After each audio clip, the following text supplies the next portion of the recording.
Back at Hancock Stadium after a well-deserved rest, there were 3 great high school championship football games yesterday. 4 champions crowned. We're back today to crown 2 more. Coming up, the 5A championship game, Mount Carmel against Maine South. Hi, everyone. I'm Jim Blaney along with Bill Gorley, and it's hard to believe after the great football we saw yesterday, Bill, we've got 2 matchups today that can produce games just as good. Our game, Mount Carmel against Maine South. This ought to be great because we've got 2 great offenses. Well, every year you get down there and you'll hope that they're always good, but I can't ever remember where we've seen as many close football games as we saw yesterday. And of course, I think this can happen again today. On the field today for Maine South, maybe the best player in the state of Illinois right now, Brian Schmitz. This guy's a kicker, is incredible. He's also a receiver that can just flat go get the ball. This guy's incredible no matter what he's doing on the field. Well, he's the fastest football player that Maine South has. The thing that's incredible is that physically he does not look like a football player. I mean, he looks like a crane when he runs. He's got the thinnest legs I've ever seen. But he gets inside the 50-yard line, he can kick a field goal. And we saw some last night with the wind where it was a 47-yard field goal. So he should be able to have a good day, not only kicking the ball, but receiving as well. Getting the ball to Schmitz will be John Shackey, the Maine South quarterback. He had an outstanding day last Saturday in the semifinals on a muddy field against Fenwick. He's got a dry field on turf. This is tailor-made for John Shackey, the weather today. Well, I would think so. You know, when you have a high-risk offense that Phil Hopkins has where you want to throw the ball, you always pray to have nice weather. He's got the nice weather here. But he played well against 2 football teams, St. Rita in the snow and Fenwick in the mud. And here he's got a dry field. So I think we're going to see an outstanding football game. I think you're going to see Mount Carmel really challenge vertically and horizontally because of the passing game that Phil Hopkins has designed. And then defensively for Mount Carmel, the heat really falls on their cornerbacks. As we saw in the game against Fenwick last week, Shackey doesn't need much of an opening to get the ball in there. And a lot of times, a corner thinks he has Schmitz or Tosh covered, but Shackey still gets the ball there. So the corners for Mount Carmel are really going to have a big game. Absolutely, and with the kind of offense that Phil Hopkins has designed, this is not a grab bag offense.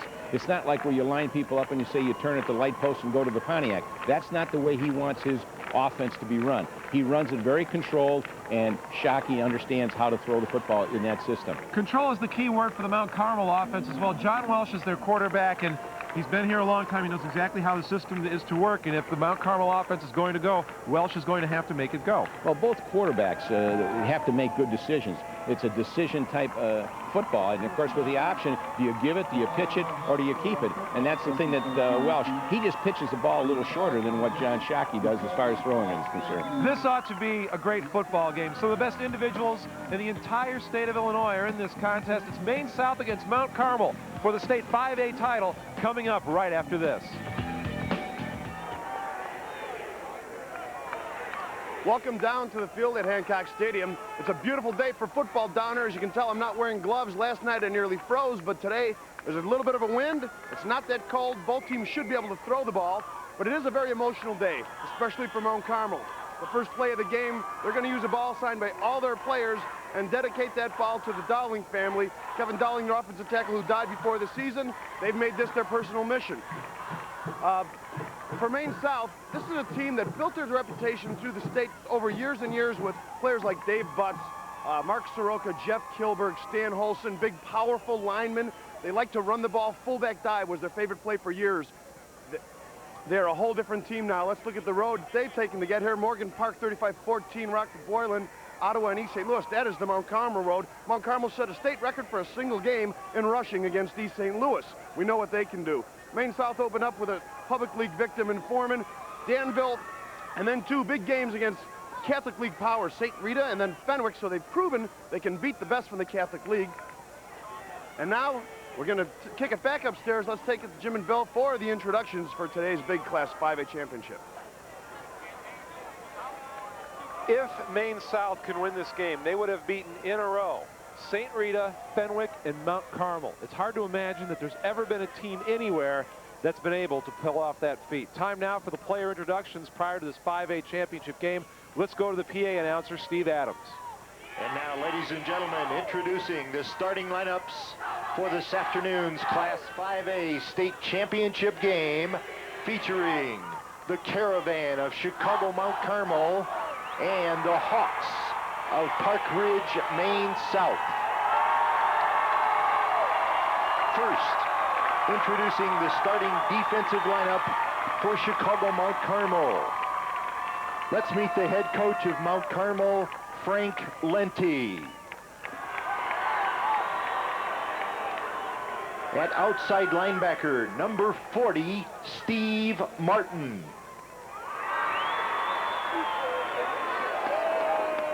At outside linebacker, number 93, Steve Ambuel. At defensive tackle, number 56, Sean Sloan. At defensive tackle, number 66, Steve Shimodi. At nose guard, 54, Mike Sylvester. At inside linebacker, number 97, Adam Krugman. At inside linebacker, number 91, Andy Hoff. At cornerback, number 11, Mike Gentile. At cornerback, number 43, Phil Hatcher. At safety, number 8, John Kruzwicki. And at safety, number 31, Paul Vale. Those are the Caravan of Chicago Mount Carmel High School.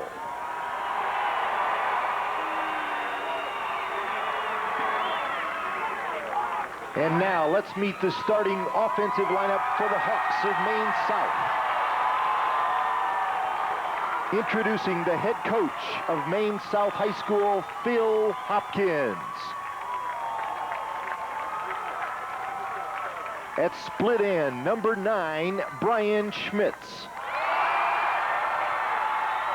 At left tackle, number 74, David Darling. At left guard, number 72, Brian Serwinski. At center, number 54, Greg Bozek. At right guard, number 50, Tom Carroll. At right tackle, number 78, Craig Pierce. At tight end, number 89, Scott Gatziolis. At quarterback, number 16, John Shackey. At halfback, number 31, Tim Gavin.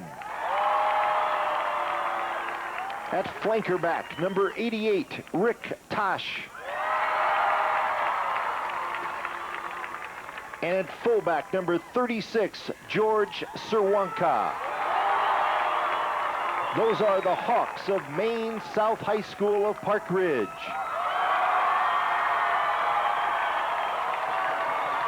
And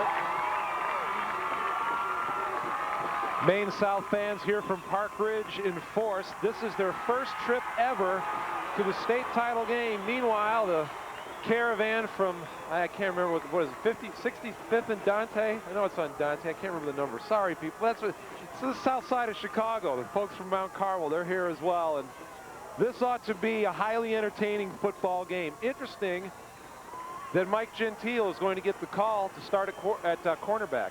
Well, you and I talked about how the corners were going to have to play in this against this pass offense that Maine South has, and obviously they didn't feel that they had the right people to be able to play that kind of defense. So Gentile moves over on the other side of the ball. The other thing that'll be interesting to see if Gentile plays both ways. But obviously, I would think that you're going to see Gentile probably playing man for man against Brian Schmitz. And remember, if you were with us last Saturday for the game between Maine South and Fenwick, you saw time after time a cornerback would have Schmitz or have Tosh covered. What you would think would be normally is covered, I should say. Here comes the ball anyway, and those two guys just go get the football. Well, we're talking about Brian Schmitz because he has great speed, but Rick Tosh, number 88, he actually has more receptions. So they're dangerous both ways, and I'm looking forward to this because I think it's going to be a great football game. you know, this is going to be a real cat and mouse game for Maine South. There is Rick Tosh right there. He is deep with Ben Wilson getting ready to receive. What I was going to say is it's going to be a real cat and mouse game as to how Maine South plays the option or maybe a chess or a checker game, depending on whether you have a high SAT or not. But my point is, both teams are going to feel each other out, see what kind of things they do defensively, so they can move the ball offensively.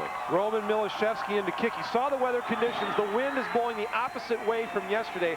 It's blowing left to right as you look at your TV screen. And Tosh, who make that Ben Wilson, carries the ball out to the 23-yard line before he's piled under. Milishevsky among the people making the tackle. 18-yard return of the play. You see John Shackey, the quarterback for Maine South, has thrown for over 2,000 yards. The rest of his offensive mates will give you in a moment, but Shackey is a guy who's just grown in confidence as the year has gone along. He has gotten better and better with each practice, and now he is performing at a level among the top players in the state. He is really something else. Well, the amazing thing is he never threw a pass last year as a junior. Well, as you see as this game goes along, the amazing thing is where he delivers the ball to his receivers. Schmitz is out wide to the left in the first offensive play for Maine South. Instead, Maine South decides to go to the ground. Chirwanka didn't get much in the middle of the line. Let's set up the Maine South offense for you. Gavin and Chirwanka. Gavin isn't very big. He doesn't need a very big hole to get through. We saw that time and again in the game against Fenwick. And then Gatziolis, Tosh, and Smits, they can all just go get the football. And the offensive line was wonderful in the victory over Fenwick. They gave Shackey plenty of time, and they didn't open up big holes, but they opened up ones big enough to get the ground game going that led them to victory over Fenwick. Second down, 9 from the 24. And Shackey will throw for the first time, gets rid of it a little high. That's exactly what we're talking about. Tosh pulls it down, he's got room to run. He'll take the ball out to the 43-yard line. These guys for Maine South have some of the best hands you're ever going to see for high school receivers. And not only that, they know where they're running the ball, as we'll see. You're getting good protection up front. Shackey takes a 5-step drop. He knew exactly where he was going to throw the ball, and there's the seam, and there's the catch. And, of course, Rick Tosh, the leading receiver with 55 receptions, catches the football and then makes a good run after he catches it. First down, 10 from the Maine South 43. 4 receivers into the game.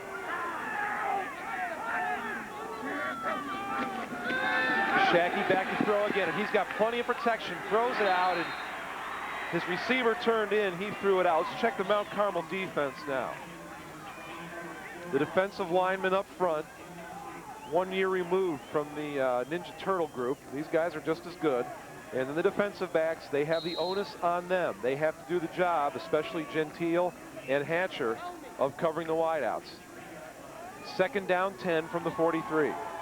One of the things you're seeing Mount Carmel have to do is they have to go to their 40 defensive package. They can't play their regular 50 because of the pass offense that Maine South presents to them. Phil Rossi is split wide left. Look at the time that Shackey has. Look at him step up and throw. Picked off. Mount Carmel with the interception.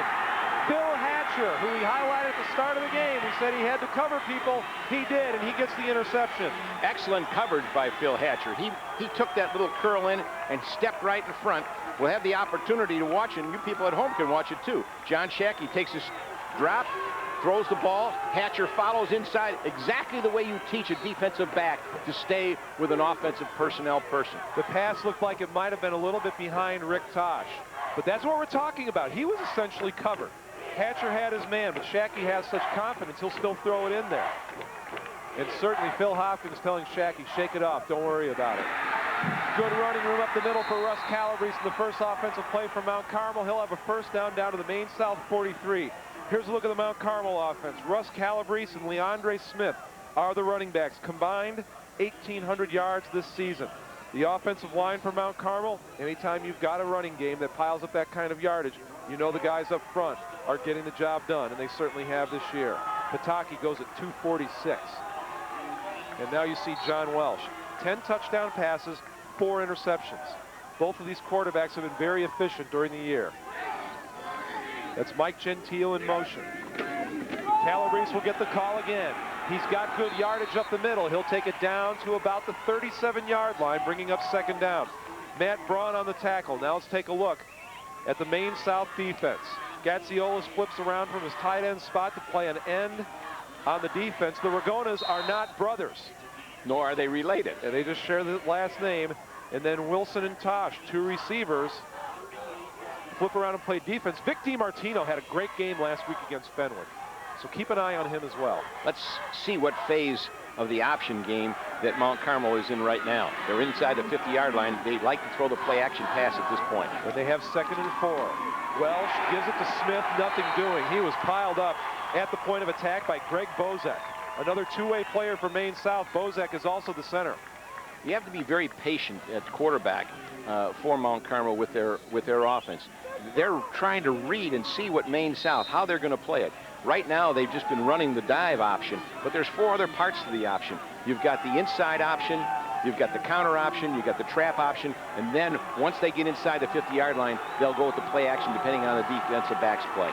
Frank Lenti looks on at a 3rd and 4. Calabrese carries up the middle.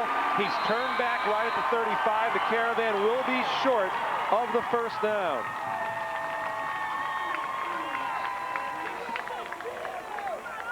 On the replay, we'll see the straight ahead dive, and that's all they're looking for right now, to see how the linebackers are playing, how the defensive ends are playing, what reaction. And it's a reaction type of offense. You have to see how people will relate to what you're doing offensively, and then you counteract that. Mount Carmel will go on 4th down and 1.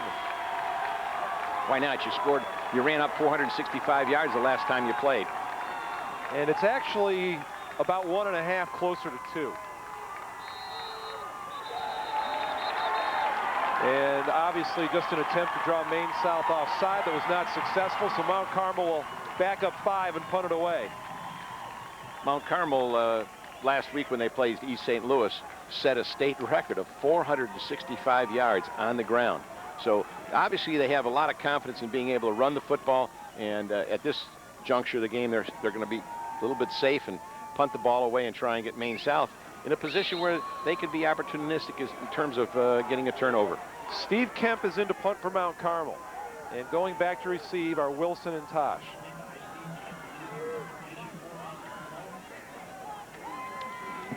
And Kemp angling for the corner. He's going to get the corner. The question is, where are they going to spot the ball?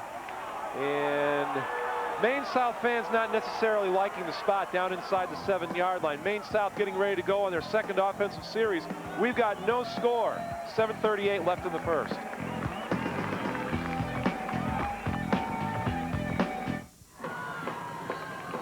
On 2nd down, Brian Schmitz with his 1st reception of the game.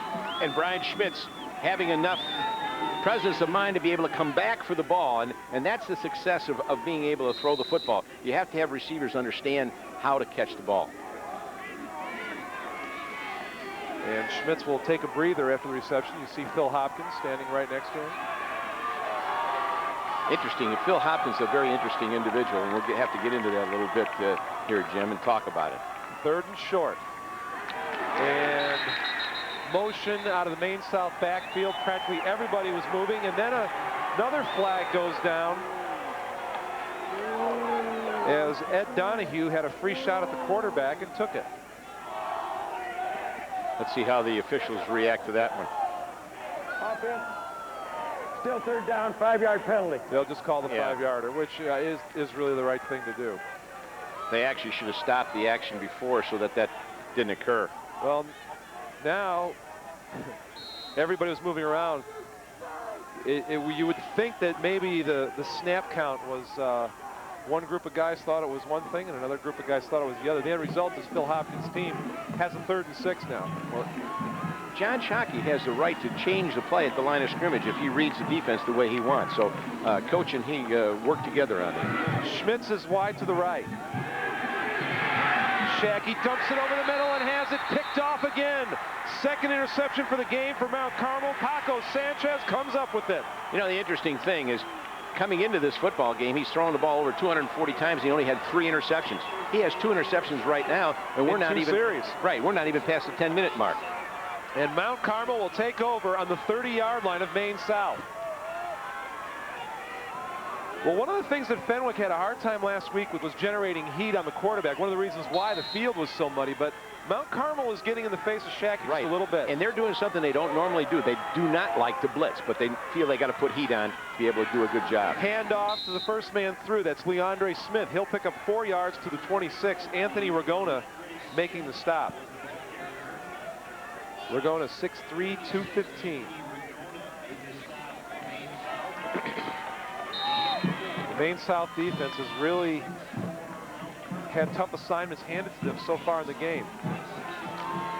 2 times there's been interceptions by Mount Carmel in the Maine South end of the field. Not the most ideal field position for a defensive football team. 2nd down and 6 from the 36. This time Welsh fakes the pitch and then will toss it outside. Gozi Onima makes the reception out of bounds. He will be just short of the first down.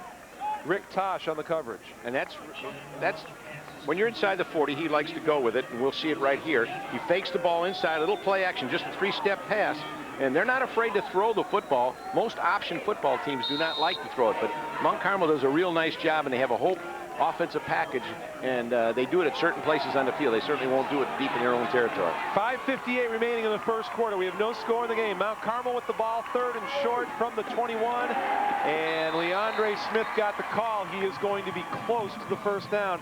The officials are going to want to sort this one out. And Scott Gatziolis was in on that stop from Maine South.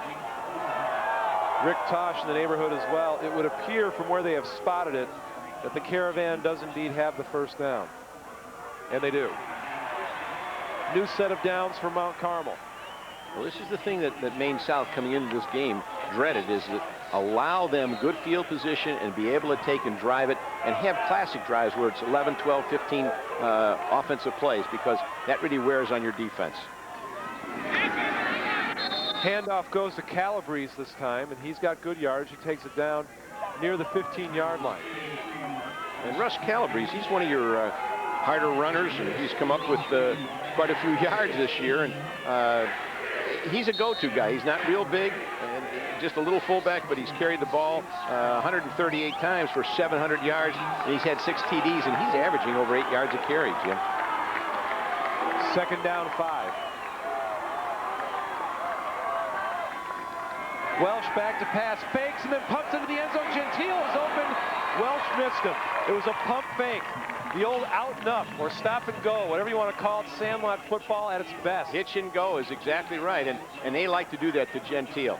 They feel that they can lull the defensive halfbacks coming up looking for the option, and we'll see the example. He's got at least 6 yards on him, but the ball wasn't thrown on the money.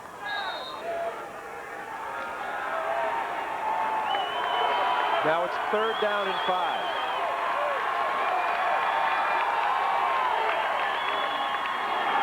Handoff goes to Calabrese. He's trying to get outside. He will have the first down.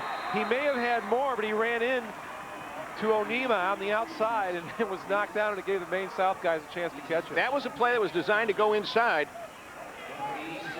Just a regular draw, but then he goes to the outside. He doesn't have a hole inside, and he breaks it outside, and that was certainly excellent running on Calabrese's part. Ben Wilson came up to make the tackle. Now 1st and goal from the 8. Again, Calabrese gets the call. There wasn't much of a hole there, but he'll slip through for a couple of yards. Now they're going into their trap option game, looking to get the linebackers overactive, and they'll trap a linebacker. They won't just trap people on the line of scrimmage. They'll go after the linebacker, particularly if they're over pursuing. 2nd down and goal from the 5. This will be the 8th play of this drive, which began with a Mount Carmel interception. Welsh wants to throw, goes for his tight end. Beautiful play in the end zone by Brad Mulvihill to knock the pass down. It was intended for Phil Giannisakis. Brad Mulvihill right there to be able to make the play. There's the fake, there's the throw, and it's really right on the money. If Mulvihill's right there, it's a touchdown. Beautiful defense by Mulvihill.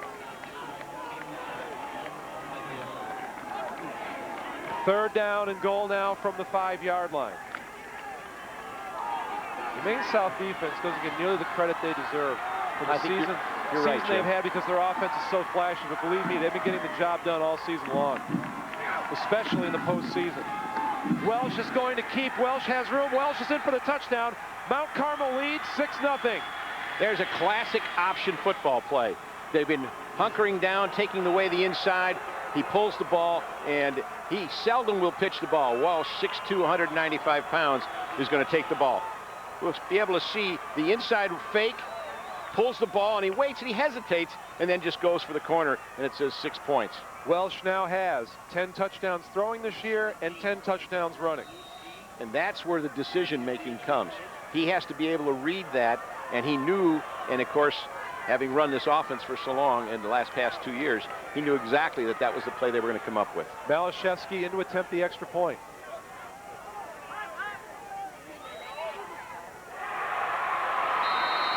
Mount Carmel leads 7-0, 4:11 remaining. In the first quarter, the Caravan takes advantage of a Maine South turnover to put up the first touchdown of the game. This is one of the first times this year that Mount Carmel is leading at the beginning of the football game. They have played almost all their games, and they have been behind. This is the first time that they have taken a lead. And they were behind last week quite a bit to East St. Louis Senior before they rallied and won the game going away.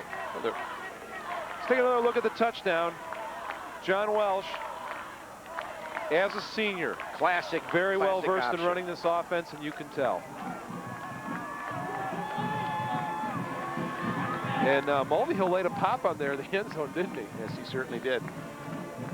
Message, but Walsh is 6'2", 185. I don't think he felt that too much. The seniors on this Mount Carmel team are trying to avoid becoming the first class at Mount Carmel since 1988 to not have played on a state championship team sometime in their 4 years at the school. That's how successful Mount Carmel has been, especially in the last decade. They've always been successful, but especially in the last decade. Well, as we mentioned, they've won the state championship 5 times. If they win this afternoon, they will tie East St. Louis, and the only team that's ahead of them then is Joliet Catholic. A very efficient scoring drive from Mount Carmel. Kick will come to the near side of the field. Rick Tosh takes it at his own 18-yard line. Short side of the field, not a lot of room. Still a pretty decent return out to the 24-yard line. Coming in to make the tackle for Mount Carmel, Charles Frazier, a freshman, who's getting a chance to play in the special teams. It'll be interesting now with the ball on the 30-yard line to see if after 2 interceptions on the first couple times in the first quarter, whether Shockey will come right back and be able to throw the ball, or whether they want to try and run it. He has to be the kind of guy that doesn't have a he's like a basketball player. A great shooter who's gone over for a while can't have a conscience. You got to keep firing him. He'll give a pitch into the backfield. Sriwanka didn't pick up anything. As a matter of fact, he may have lost a yard of the play. Paco Sanchez and Steve Martin there to make the tackle. And Mount Carmel continues to go with their 40 package. And Gentile is still in there playing both ways. The thing about Maine South's passing game is, too, okay, yeah, they've had 2 interceptions, but all it's going to take is a couple of big ones, and they'll be rolling once again. And all it takes is one throw, and you're right back in the football game. So Schmitz comes out wide to the left. Tosh is wide to the right.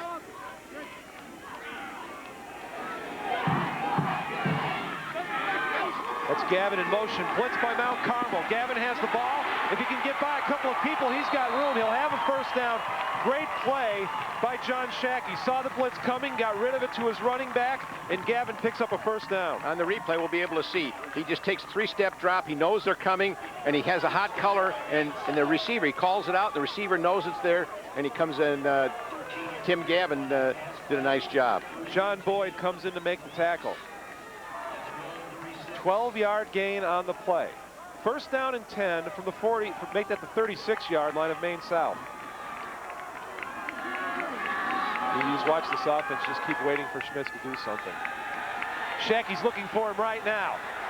Schmitz comes back to the ball, makes the reception to the Mount Carmel side of the field. First down, Maine South on the Mount Carmel 49. 15-yard gain. Mike Gentile had the coverage.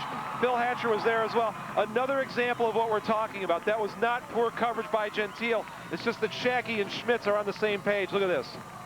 You see, he just comes back for the ball and then lays his body out. And as thin as it is, you can't defend that. That's exactly right. That's good pass defense, and you're going to have to give up those occasionally. And Maine South understands that they can make up a lot of yards in a short period of time. All of a sudden, 27 yards in 2 plays for Maine South.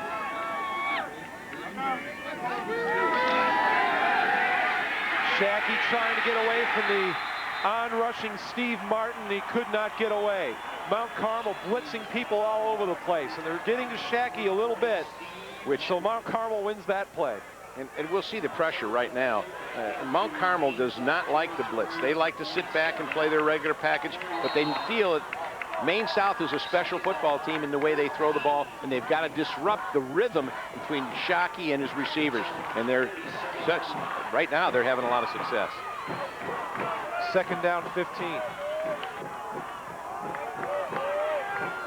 Hawks now back on their own side of the field at their own 47-yard line. Gavin goes in motion again. Little pump fake and then in trouble. It looked like Shackey may have actually tripped up on the feet of one of his linemen, and he was hauled down by John Boyd. He did. One of the tackles, and we'll see it. They've got a good cup protection, and as he's going back, he steps up, which he does well, and he actually tripped over a Mount Carmel man. And Shockey definitely does step up well, and he can read it well, but you're getting a lot of pressure from Mount Carmel defense. 3rd down and 19, and in the game last week against Fenwick, this is where Maine South was at their most dangerous at times. Schmitz is not in the game at the moment. Jailbreak for Mount Carmel, and Shackey will go down.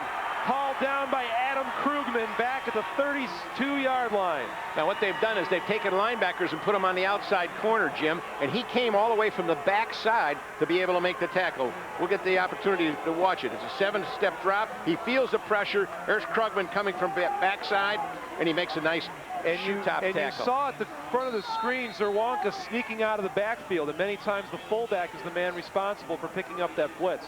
Schmitz will be in to punt. On 4th down and 29. Schmitz had it blocked. Schmitz got it back. Schmitz punts it anyway. Oh, that is outstanding. And he gets a good roll, too. Oh, my. We told you this guy was something else, but we never expected to see anything like that. How many times have you ever seen that, Jim? And his kid is a kid that can kick the ball. He averages 45 yards on a punt. The ball comes back in his face. He catches the ball and has enough presence of mind to try and kick it again. Watch the replay. The punt may have hit his own man. It hit the helmet of his own man. Now he comes back. The Carmel man misses the ball. He picks it up. First, he looks like he wants to throw the ball. Now he's running all over the place, and he kicks the ball on the run. Outstanding. Charles Frazier, number 1, will get credit for the block punt. That's the 2nd time we've called his name on special teams. He's having some kind of a game for a freshman in a state title game. We have played through 1 quarter, and we've seen just about everything we thought we were going to see. It's 7-0 Caravan and a long way to go.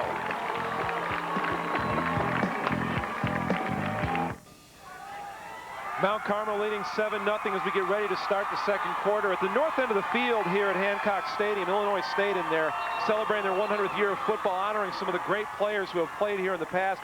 That number 15 belongs to Mike Pryor, who not only starred here, but also starred at Chicago Heights Marian Catholic and has been in the NFL for 10 years now, and he and the Green Bay Packers are getting ready to play the Tampa Bay Buccaneers tomorrow. And not only Mike Pryor being honored here, he was also honored by Marian Catholic this year as one of the great players in their storied history. And the reason I bring all that up is because he's also an alum of St. Karen's in Chicago Heights, which is where I went to school. Rushing so far, Maine South has not been able to rush the ball, but don't let that deceive you. They can get it going when they need to. And then, as you expect, Maine South getting the job done passing the football. And Mount Carmel goes back to the ground game with Calabrese. He'll take it down to the 46-yard line. Interestingly, they're going with the draw, you know, and that's not their forte. They want to go with the option, and Walsh, of course, has the statistics and some gaudy ones for throwing the football, but you normally don't see an option football team running the draw as much as they have today. 2nd down and about 2 feet, we'll call it.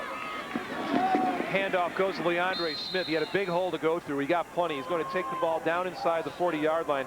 Matt Braun from his linebacker position coming up and making the stop. Well, Leandre Smith needs a big hole. He's 6'2", 214. He's just a big back, and he's got 17 touchdowns and over 1,000 yards in the option offense, and does a real nice job. He's a good running back.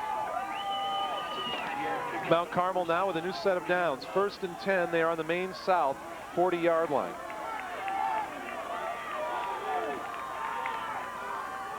That's Gentile coming in motion. Welsh gives it off to Calabrese. He's got nowhere to go. He's pulled down in the backfield. That is Scott Gatziolis, number 80, or check that. That would be Ben Wilson, number 86. You know, it's interesting. Mount Carmel is doing a lot of things that they don't normally do. And here's a good example. He reverses out and then pitches the ball. And as you could see, you have to have good relationships in the option. And that was not one of the better relationships. And Mount Carmel would prefer not to pitch the football. They would rather keep it and hug it to the ground. By the way, our stats wizards have told us that that first punt by Schmitz goes as a team punt and does not count against the punter, in case you're scoring along at home. Second down, 14. And another big stop by Tom Janis, the middle of the Maine South formation. Yeah, you made a good point earlier, Jim, talking about Maine South's defense. You know, because they have such a glitzy, gaudy offense, and that's what people watch, the defense has had to do a good job.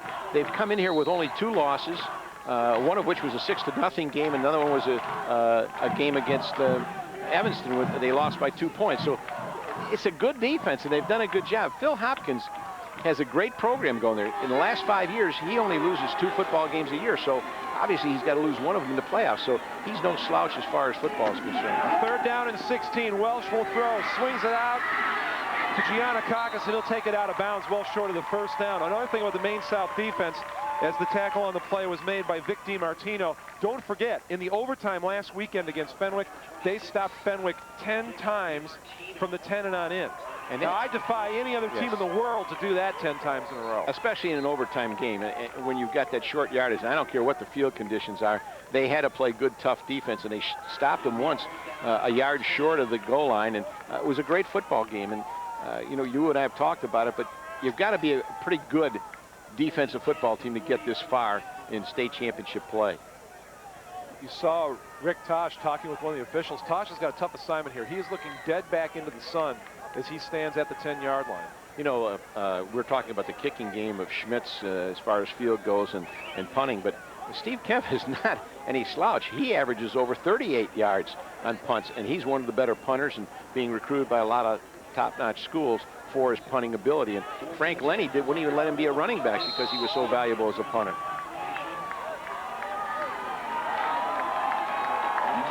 Kemp is standing just behind midfield.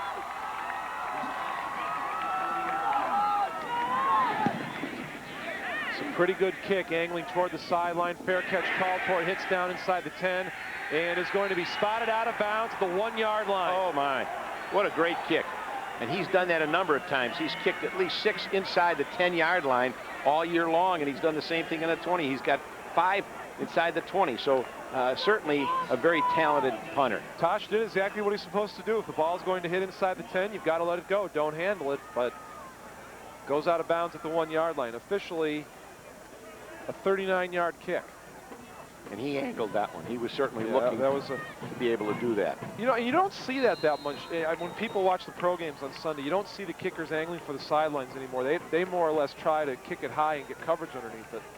But at this level, you still see the kickers angling for the sidelines. Well, they also have different kinds. They have a pooch punter. They have a long punter. They have a high punter. Now Maine South backed up on their own 1-yard line. They haven't gotten the running game going. They're going to need it here. They decide to go with the pass, and that one's going to be picked off and dropped by Mike Gentile, and a flag is down on the play, and it looks like Maine South is going to catch a break. To me, Jim, this tells you something about Maine South. How many football teams are willing to go into their own end zone, as we saw right on the replay, and throw the football? I mean, there aren't a lot of people that are willing to do that. It is pass interference, and that's a big one because it takes Maine South from having to set up on a pass play in their own end zone, and the last thing you want is a hold in the end zone. Oh, especially the way Mount Carmel has been blitzing and coming after Maine South. You certainly don't want to be in your own end zone when that occurs, but this is a break for Maine South. At least they have the ability to breathe a little bit and be able to throw the ball with a little bit of security. Ball comes out to the 16-yard line. And Shackey will set up to throw again. He's looking on the outside. Ball's in the air. Ben Wilson has the ball. Both defenders fell down. Ben Wilson going down the sideline. No one's going to catch him. 7-6. Maine South down by 1 on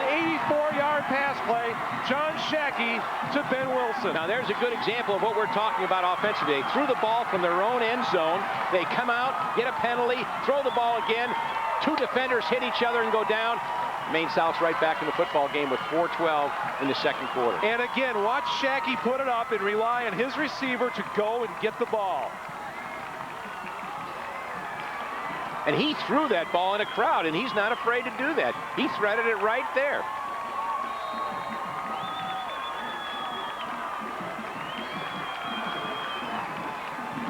And now Schmitz in to attempt the extra point.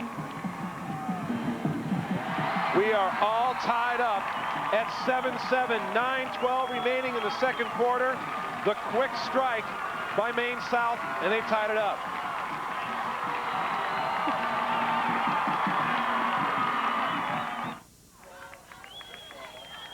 Well, we spoke of how John Shackey couldn't have a conscience, and he's had 2 interceptions in nearly a third, but he just keeps firing it up there, and he hit pay dirt here. And the ball, the receiver, Ben Wilson, came back for the ball. The two defenders, as you saw, hit each other, and he's off to the races. And you know, that's 84 yards for a touchdown, and they're right back in the football game. And Shackey, as you mentioned, can't have a conscience, but Phil Hopkins feels the same way. We're going to get interceptions. We're going to come right back. We're going to throw the football. We're going to win this football game in the state championship. It's going to be done by throwing the ball. Well, 99 yards in 18 seconds. I'd say that's pretty good. You're not going to see any classic drives by Maine South. Although I'll tell you what, last week when they needed a touchdown to run some clock against Fenwick, they went to the running game and they were very effective. So they have the ability, but their bread and butter is the pass. And now breaking into the open field for Mount Carmel is John Kruzwicki. He'll be hauled down by Schmitz over the 50-yard line.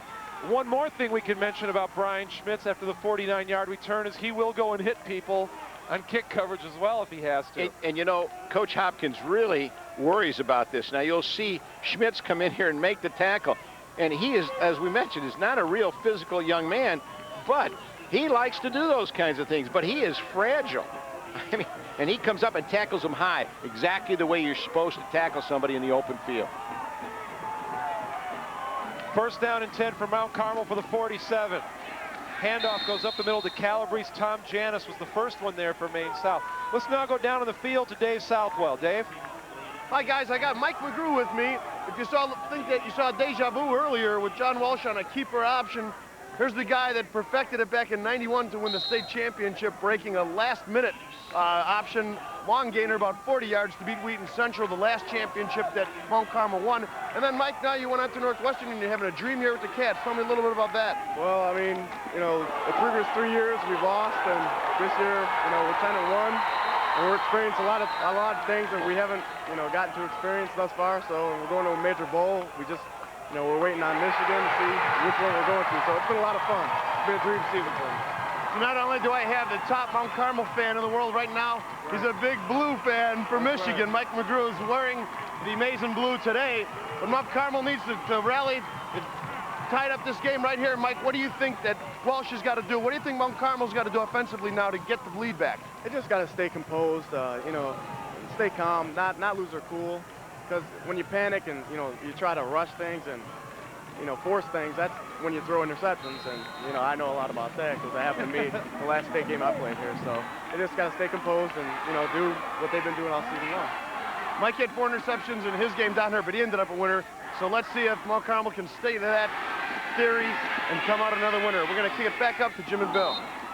All right, thank you very much. You saw the strip by Greg Bozek and the recovery by Matt Braun. So Maine South back in business on offense. They have the ball back, and now they have a chance they can take it all the way down the field to take the lead. Of course, Mike McGrew succeeded Donovan McNabb as the quarterback of Mount Carmel, and Donovan McNabb, fine year at Syracuse this year, and they may end up still going to the Fiesta Bowl and playing Nebraska, depending on how things shake out. Well, the thing that was interesting about Donovan McNabb is a lot of people looked at him as the possibility as a receiver, a defensive back, and he wanted to play quarterback. And of course, he went to the right school because they run the option, and he's done very well. And Mike McGrew, another Chicago Heights guy, I should mention.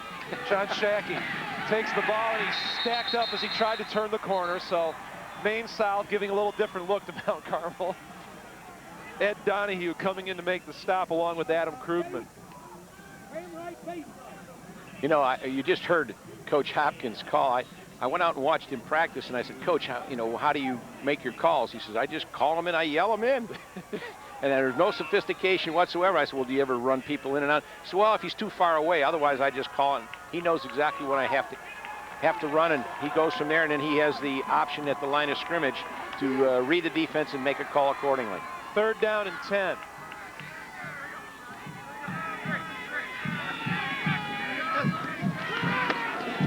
Shackey looking to throw. Wants Tosh down the sideline.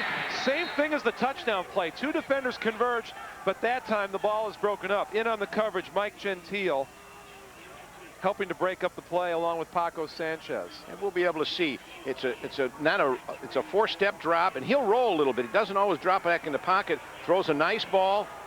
Ball's right in the seam, and 2 defenders come in, and Gentile makes the play. Schmitz is going to have his first opportunity to punt with the wind. John Kruzwicki is back to receive the punt by Schmitz. And they're going after it again.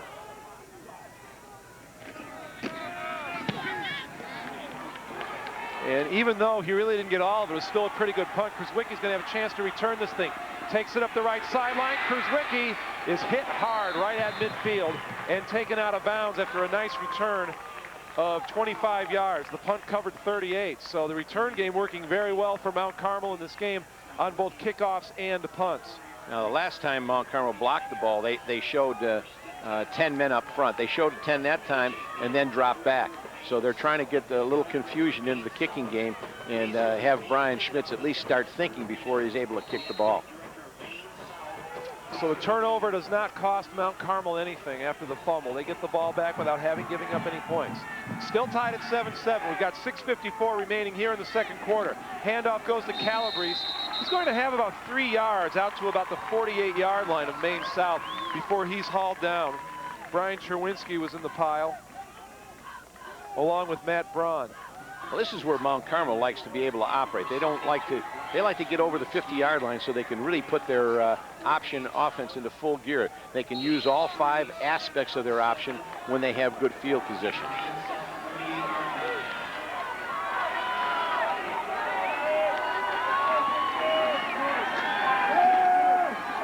Pump fake.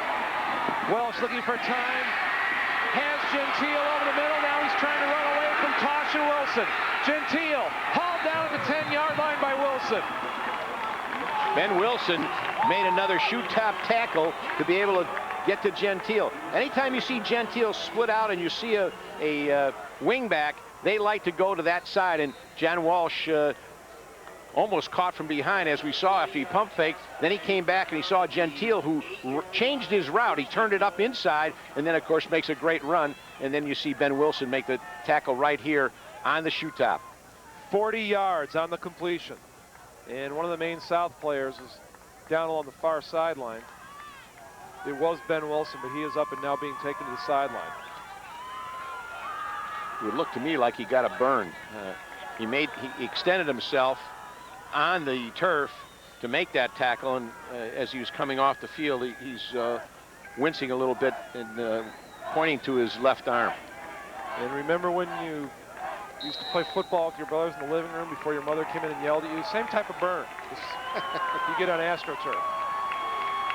6 minutes exactly remaining in the second quarter. Mount Carmel now threatening again. Welsh to the goal line, and he's in for a touchdown. Mount Carmel back out in front. Just took the keeper and just used his brute strength to be able to turn that one in and score the touchdown. Again, very classic option type offense by Mount Carmel. And we talked about Shackey not having to have a conscience. Well, Welsh is kind of the same way. No matter what's going on, he's still the trigger man in the Mount Carmel offense. When he's running the ball well, it will really open up things for his running mates. Well, it'd be interesting to see how many more times they go to the pitch, because when they had the pitch one time, it caused a problem for them. So you're going to see a lot of keepers and a lot of givers. Malashevsky in to attempt the extra point. 14-7, Mount Carmel has the lead. 5:53 remaining in the second quarter. two high-profile offenses, we might see a barn burner here. Both offenses executing very well so far in this game, and Frank Lenzi's team has taken it down the field twice for scores. 51 yards in a minute 1. So we've had the last 2 touchdown drives have consumed all of a minute 19. One more time, a look at the touchdown. And a lot of this is read and react by Welsh. She has to know where the play is supposed to go. And it's almost like kind of a passing tree, this offense, in a way, isn't it? Exactly right. He went to the inside. He came back out. It didn't appear like he wanted to pitch the ball, but you always have that threat. And the lane wasn't as good for the pitch. And Welsh was really looking to turn the ball up inside, seeing if the defensive end was crashing down, which he did. Took the fullback away, and he just stepped up inside for the touchdown. To make the offense work, you have to have somebody who is very aware on the football field and can look and see what's available. Welsh certainly did there. A little bunt will be picked up by Joe Ragona. Joe Ragona, nose guard, finally gets a chance to carry the football, and he made the most of it. Takes it out to the 42-yard line before he's hauled down by a host of the Caravan. 19 yards on the return for Joe Ragona, who is something else. I mentioned he's a starting nose guard on defense, 5'9", 170, and he gets a chance to carry the football. He's wearing, have you noticed he wears that number 7? Now, he wears that for a purpose. He may be a nose guard, but he really wants to be a running back. And he had his chance, and he gives his offense good field position at the 42-yard line. And here comes Shackey again. Pump fake going down the sideline for Schmitz. Schmitz has to go get it and really had to turn into a defensive back because Paul Vale had the better angle on the football before Schmitz knocked it away. When I went out to practice to watch Maine South, and this is a good example, watching the Carmel corners, the coach was talking about that they don't like to bump. They'll back off. But what they did is they gave the appearance that they were going to bump and then backed off at the last minute, which really gave Schmitz, not Schmitz, but Shockey a little different read. And he tried to go long because he thought they were bumping. And it was like a little bit of a hitch and go kind of thing. And he had a misread. Very nice coverage by Paul Vale. 5:21 remaining in the second quarter. Second down 10. Shackey now runs the option. Pitches it out to Gavin. Flag is down to the plate. Gavin is hit hard as he crossed the 45-yard line. Andy Hoff was there to make the tackle. Blocking from behind, I'm sure that's what the call is going to be. Anytime you see that out in the open field, it's difficult to block somebody out there, and you've got to stay in their face. You can't get behind them. What's the call? Defensive holding on Mount Carmel. Even the Maine player thought he had blocked from behind. Well, one of the Mount Carmel players had that plaintive palms upturned look at the officials. I thought, it must be on the Mount Carmel guys. It appears they're still trying to sort it out, though. You know what I said last night about trying to outguess the officials? Exactly. It doesn't. You're never going to be right. And the penalty is against Mount Carmel, and they'll step it off into Mount Carmel territory. That'll bring up an automatic first down for Maine South, which is very important because having thrown the ball on first down, the clock didn't move very far. And Maine South was looking at the prospect, if they didn't pick up another first down this drive, of giving the ball back to Mount Carmel with a lot of time left in the clock for a drive down to the end zone for Mount Carmel. So now, Maine South has the ball at the Mount Carmel 44. 5:10 and running remaining in the second quarter, and a new set of downs for the Hawks. Down and distance really doesn't play a big part in Maine South's passing philosophy. It's almost, you don't want to put them in third and long. That hit the shoulder pad of Gatziolis and bounced off.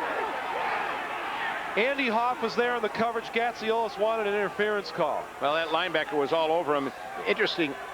You'll see it right here. Gatziolis is coming across the formation, and he's actually holding on. The official just didn't call it. And, that was Andy Hoff, linebacker. Interesting about Gatziolis, his dad played at Fenwick and was a great player. 62 team. And that's back when I was coaching at Loyola, and he was a heck of a player. I won't tell you where I was. You probably weren't born yet. I was 6 months old. Does that tell you how old I am or what? Shackey back to throw. He steps up and delivers the ball, and caught by Schmitz. Shackey was drilled as he let it go, and Schmitz on the other end takes it into the end zone for a touchdown. 44 yards of the play, and Donahue buried Shackey, but he stayed in there and delivered the ball, and now Maine South just a conversion away from tying this game at 14. And he adjusted his route for that. Maybe we'll get an opportunity to take a look at it, but he had, right here we can see it. You'll see the tackle come in. He throws it right at the last minute. He steps up, tries to. He's hit right now just as he lets go of the ball. Schmidt, number 9, Brian Schmitz, adjusts it, comes across, makes the catch, and it's a touchdown. Is he phenomenal or what? Brian Schmitz now trying for his 122nd point of the season, and he has it. You know, it's amazing. You look at his legs, how small they are. He's like a golfer, a guy that's 5'2", 120 pounds and hits the ball 300 yards. He's got great rhythm, and he knows how to kick that ball, but he certainly doesn't do it with girth. Look at those legs. 2 touchdowns, 2 interceptions for Shockey, and he's 2 for 2. Watch the hit that is laid on Shockey as he lets this thing go. And he knows it's coming, too. And that's certainly not a classic throw, but Schmitz comes up, and I don't even know if he was the intended receiver for that ball, Jim. It didn't look like it. Maine South in their last 2 scoring drives has used up 1 minute 27 seconds. I don't think they're really worried about clock time. See, now here's another fashion thing, okay? You don't go, I mean, the red's a good look there, but your legs won't look as skinny if you go with white. I know. These Maine South guys have the black tights on it. He is something else. This kid can just flat play this game. Look at those legs. And really, there's not very many plays that he won't have an effect on it. He gets a good kick off. This thing is going to land down near the goal line. And here comes Charles Frazier, who has had an outstanding game on special teams. He's trying to turn the corner and tried to dance his way up the sideline, but stepped out of bounds with 26. I'll tell you what, you might as well write the name down right now, because Charles Frazier, at some point in time, obviously, is going to move into the Mount Carmel starting mix, because this guy has been excitement, a 25-yard return. And he's a freshman. This is his first year. And he runs that very, very well and switches the football.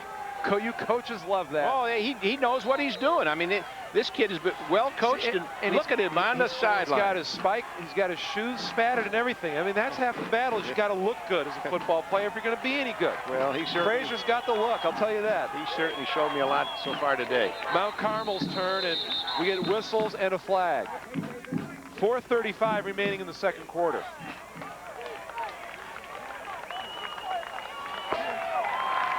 That's a penalty on Mount Carmel, movement, 5-yard penalty. And this is probably the worst field position that Mount Carmel's had all day.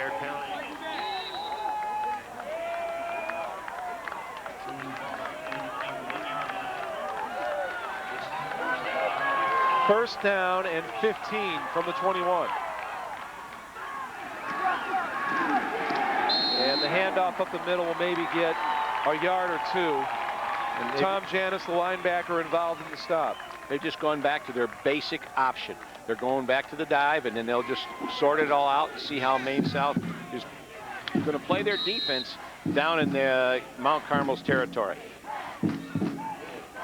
That's the one thing that's key for a defensive football team. You cannot have the same coverage every down, because that's exactly what an option football team looks for, and then they can go accordingly. But you've got to have change-ups, but you also can't confuse your defensive team by the change-ups.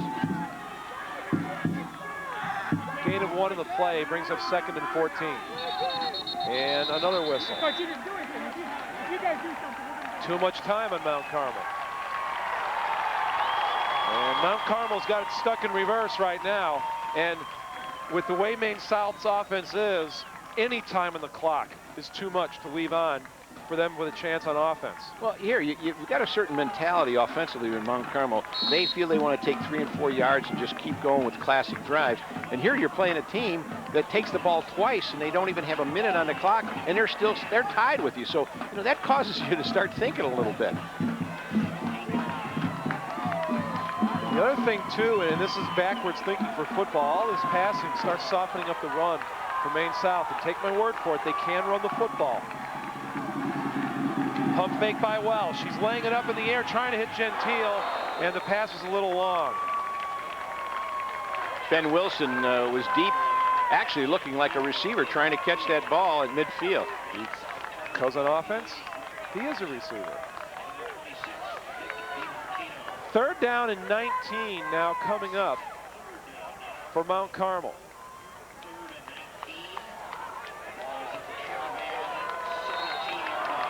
There has been so much ebb and flow in this game already. Takes a lot. With 3:46 we're before halftime, and it's been up and down and up and down, so a lot of excitement. Welch back to throw, trying to set up the screen. Welch gets away and just throws it up where Giannisakis is. Bozek and Cherwinski with the pressure. It was just a screen that never got set up quite the way they had designed it. And on the replay, we'll get a chance and an opportunity to see Welch. If he doesn't throw this football, it's 2 points for the defense for Maine South, and he throws it right at the last minute because he knew he was going to go down. Tom Janis and Brian Cherwinski were the two that were in on that particular play. Tosh and Wilson are standing just a couple of yards back of midfield, awaiting the punt by Kemp.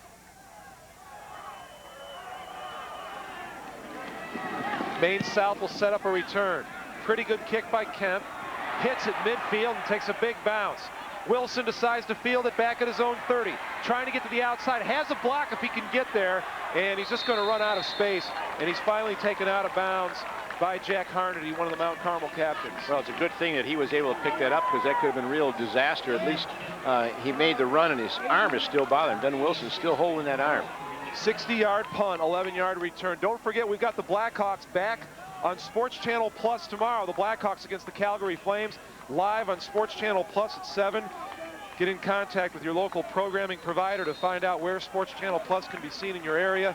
And then we'll have the replay on Sports Channel following the Sports Channel report tomorrow night at 10:30. The Blackhawks, what a game they had yesterday. Scored a goal in the final 30 seconds to send it in overtime, and then Brett Sutter wins it in the OT period as the Blackhawks beat the Ducks yesterday. Maine South back on offense, 3:25 remaining in the second quarter. And he will go down.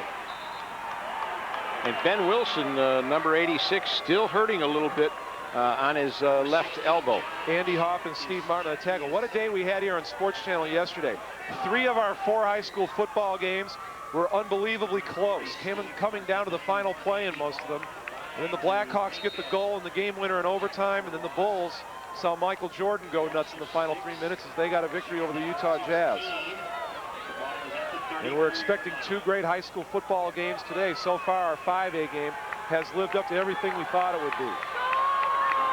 2:46 remaining in the second quarter. Maine South facing 2nd down and 16. 4 receivers into the game. Cherwinski gets the ball. He'll pick up a few yards. Take it out to about the 37-yard line. Still 3rd and long for Maine South. Paul Vale makes the tackle. You know, Phil Hopkins really picks and chooses how he runs the football. You know, most people would take it 2nd down and 16 and say, well, you know, that's a good passing down. But Phil kind of tries to get things rearranged so that he can open up his running game.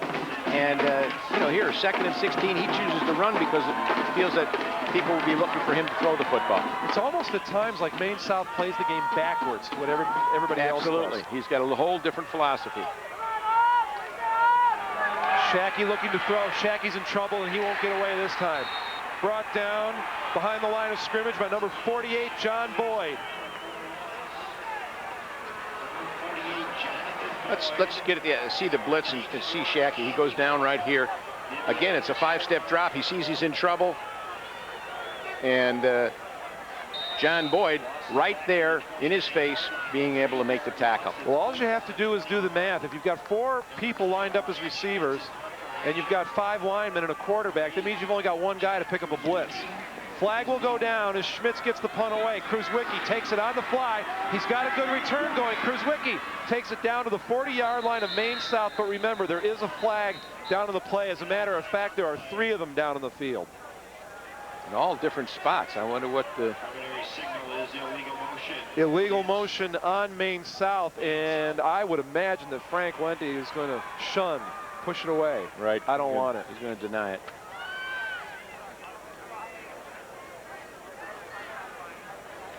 Down here on the sideline, number 86, Ben Wilson's got an ice pack on his forearm. 6 men on the line. Decline. First down. Okay, declined it.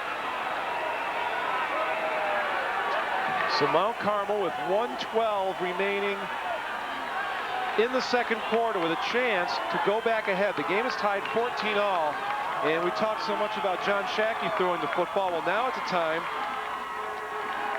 for John Welsh to show what he can do. And I think you'll see them go full operation here as far as their option is concerned.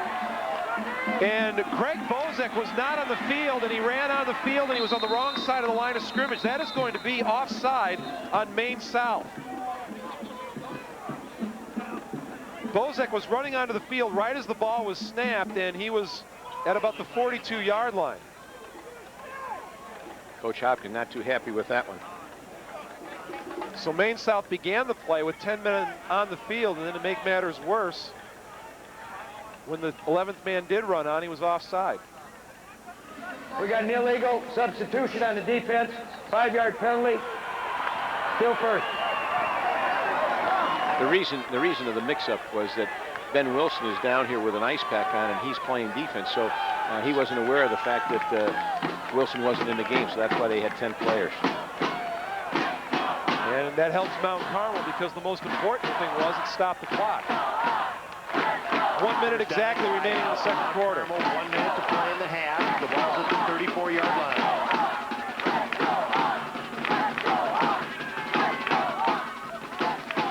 Welsh back to throw.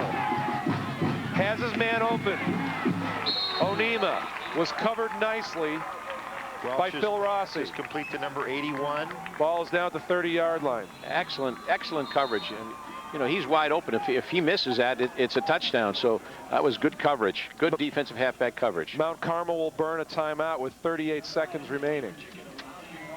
Games of this session.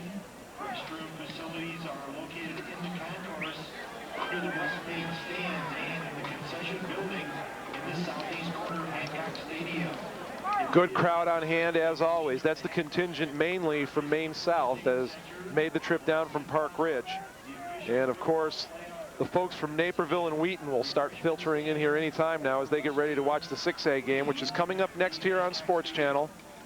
The 6A championship game. Naperville Central, the #1 team in the state. And you see the opposite number of people who have made the trip down to support the Caravan.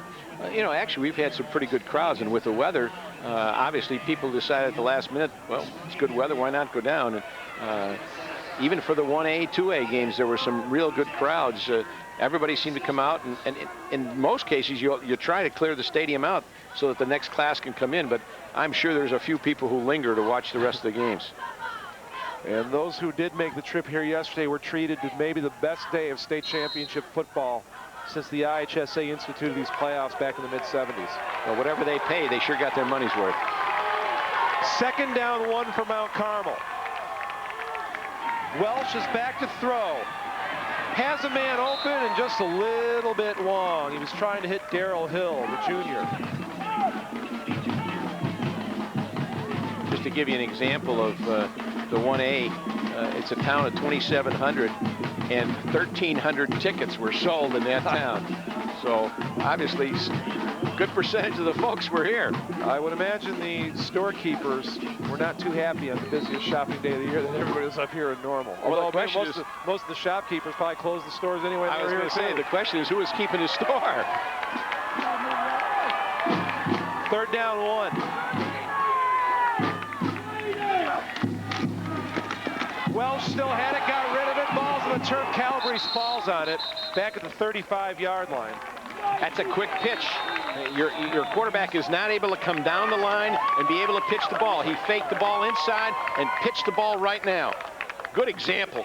There's a quick look, and he had a pitch right now because the defensive end was coming right down in the face of the quarterback, Welsh, and so he had to pitch quickly. And give credit to Greg Bozek because he did what you're supposed to do when you're playing the option. Make a decision. Don't stand there and react. Just make a decision and go after somebody. Okay, now, when you see a defensive halfback coming up like that, now you go with the play-action pass. And that's exactly. Now, Coach Lenny's out there, and I'm sure they're discussing what they're going to do. Anytime he's inside the 50, he will go with the play action. He uses one play to set up the other, and let's just take a look, see if that happens.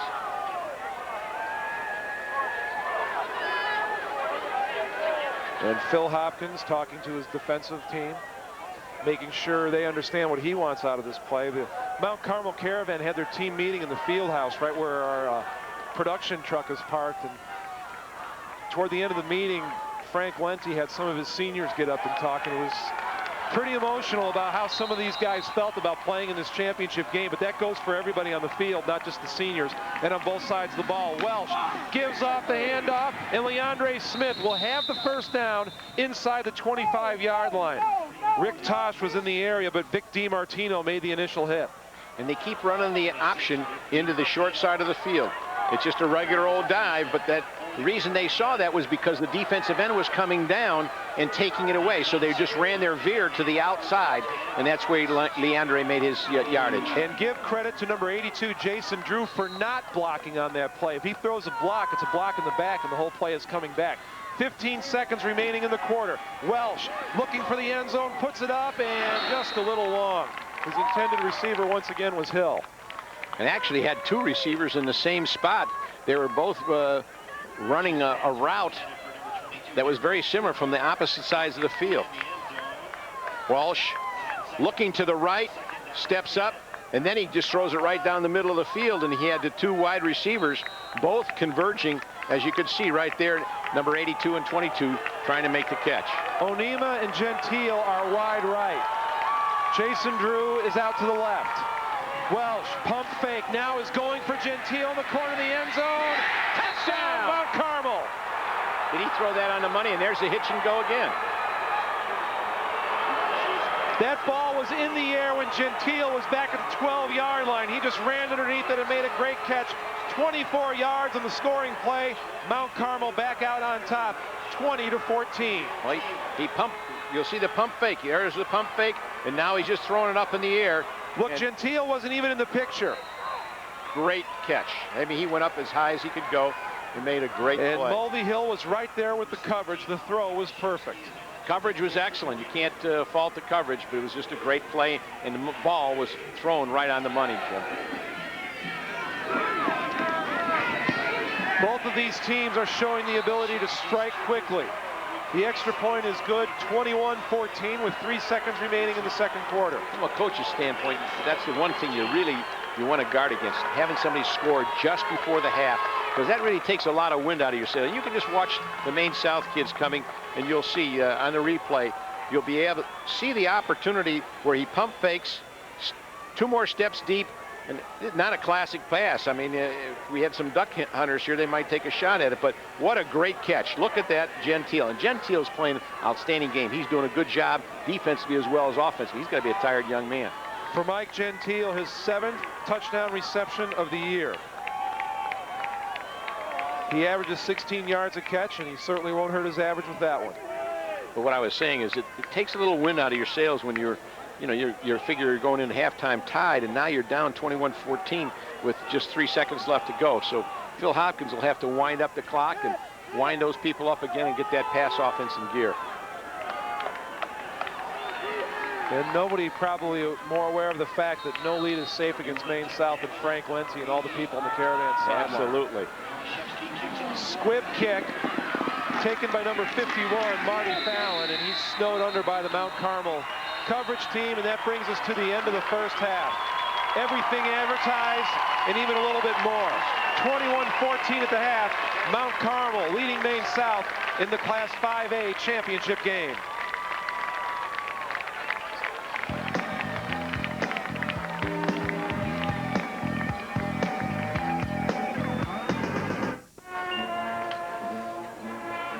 Halfway through the 5A title game, Mount Carmel leading Maine South 21-14. I can't think of too much more we could ask for. I mean, we could. I think we'd be being a little rude.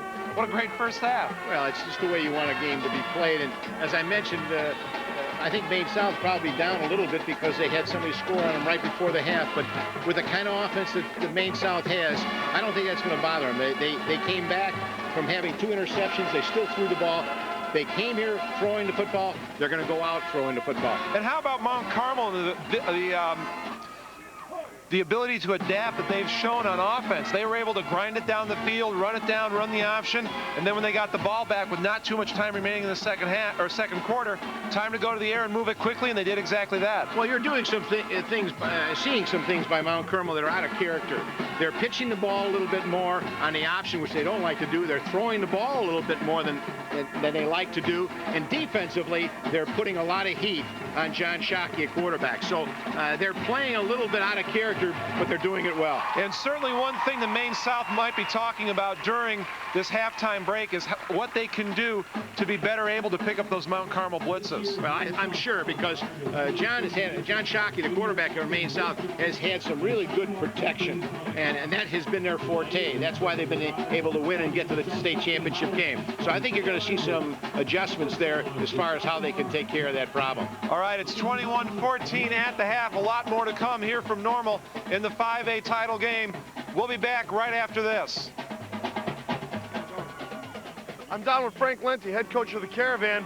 Frank's been in this situation before. He won a big state title here when he was in a deadlock game.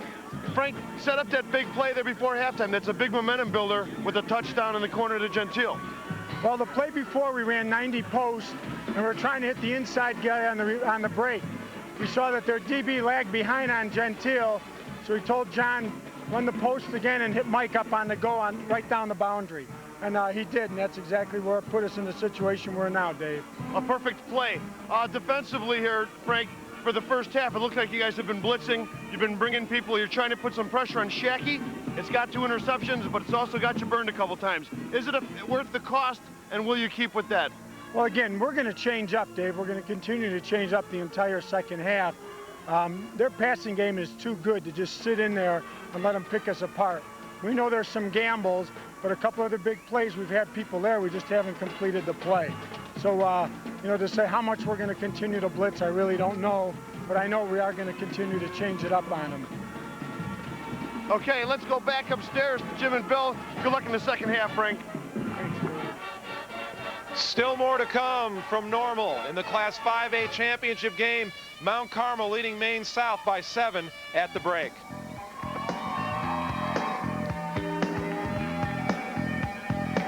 Thank you for your support this afternoon. 21-14, Mount Carmel leading Maine South at the half. If Steve Cashel looked a little nervous to you during that halftime report, it's because Cash is a Maine South grad. Do you suppose Cash knows all the words to Hail to the Hawks? I don't know if he does or not, but this band sure does a good job. And Maine South in a state championship game for their first time ever in football. They won a state basketball title going back about 15 years, and really they're in about the same position they were in last week against Fenwick. They're in the game, they're down a touchdown. And for Mount Carmel, now when they get the ball, they'd like to start grinding it out a little bit. And for Maine South, the word doesn't exist. I mean, you got to get a long way ahead of these guys to put them away for good. I'm sure Frank Lenny feels like he's got to keep the ball on the ground, run the clock down. You can't give the ball back to Shockey because he can score from anywhere on the field, as we've witnessed. So it's definitely, you've got to have classic option football and keep it away from him. Let's take a look at some of the numbers from the opening half. Of course, the big number, Mount Carmel 21, Maine South 14, but look at Maine South rushing yardage. And once again, they did the same thing last week against Fenwick, but in the end, when they really needed to get the yards, they did. Look at the total yards, balanced up. Turnovers, Maine South, once again going back to last week, they turned the ball over 4 times, but still won the game last week. And then granted, it was a messy field, but normally when you turn the ball over that many times, you're not going to win the game. Well, I don't think Phil Hopkins ever came in here with the idea that he was going to be a running football team. He runs just enough to keep people honest so he can set up the pass, and that's not the way he operates. He throws the football to run the football, and that's the way he feels is the best way to go. And as we noticed, there was a second down and 16 yards. Well, you or I would probably throw the football. He ran the football, and he just does the opposite. Yeah, he just wants to Mount Carmel to know that they do have the ability to run the football, and they will run. You just don't want that defense thinking pass all the time and being right.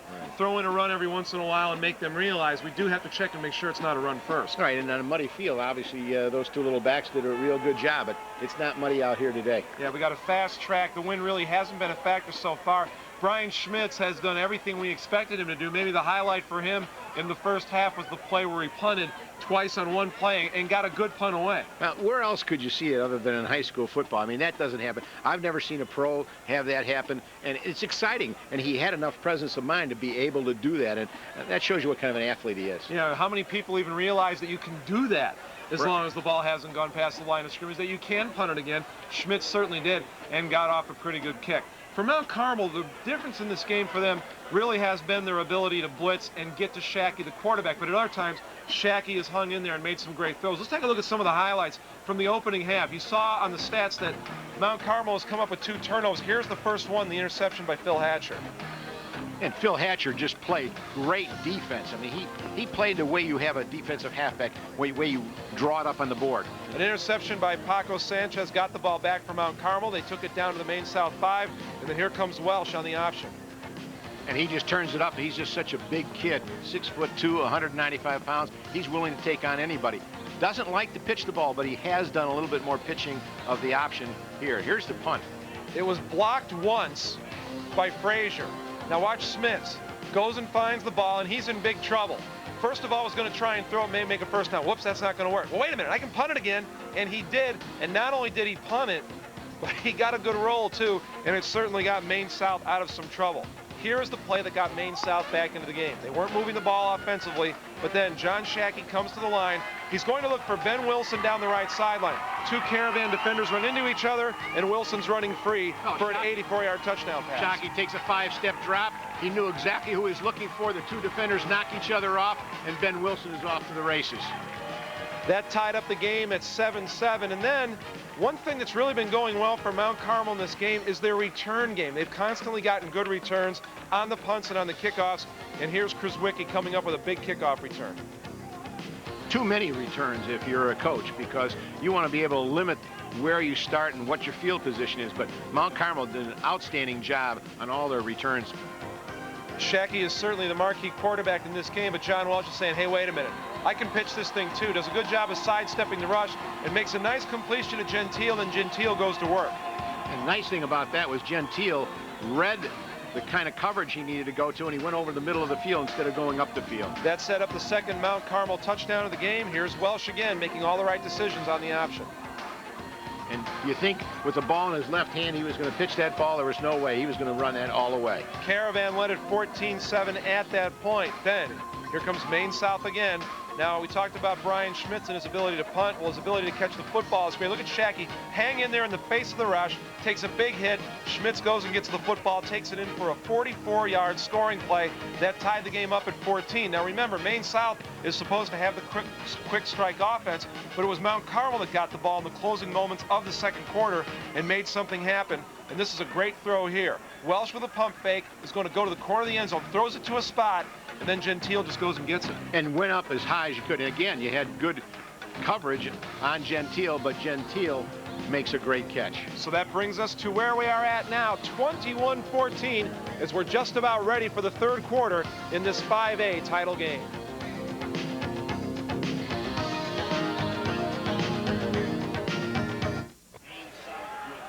We heard from Frank Lenti at the start of the halftime. Now let's go back down to the field for the other point of view with Dave Southwell. This was your chance. Yeah, hi, I'm with Phil Hopkins, head coach for Maine South. Phil, you got to be concerned with the pressure they've been getting on Shackey. They've got about 6 sacks. Have you done anything to adjust to try to stop them from getting to your quarterback?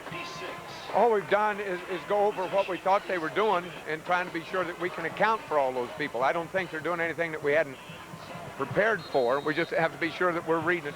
On one play, we had a miscommunication, but otherwise, we just step up and try to get it done. How devastating is that last score, Phil? I know that's a big motivational tool for Mount Carmel. They've got the momentum now. What did you say to your kids at halftime to try to overcome that big play? Well, this is our last half of football for the seniors. I don't think they need any motivation at all. We just come back and point out that get turnovers, make the plays, and hang in there and hit. And we'll be all right. Back to Maine South's brand of football. We hope that day. That's what we're counting on. Okay, well, Phil, best of luck in the second half. Thank you. Let's take it back upstairs to Jim and Bill. And we talked about this last night with some of our games, and I really think it's applicable to this one as well. Both teams really need to just keep on doing what they're doing. They just don't get away from your game plan.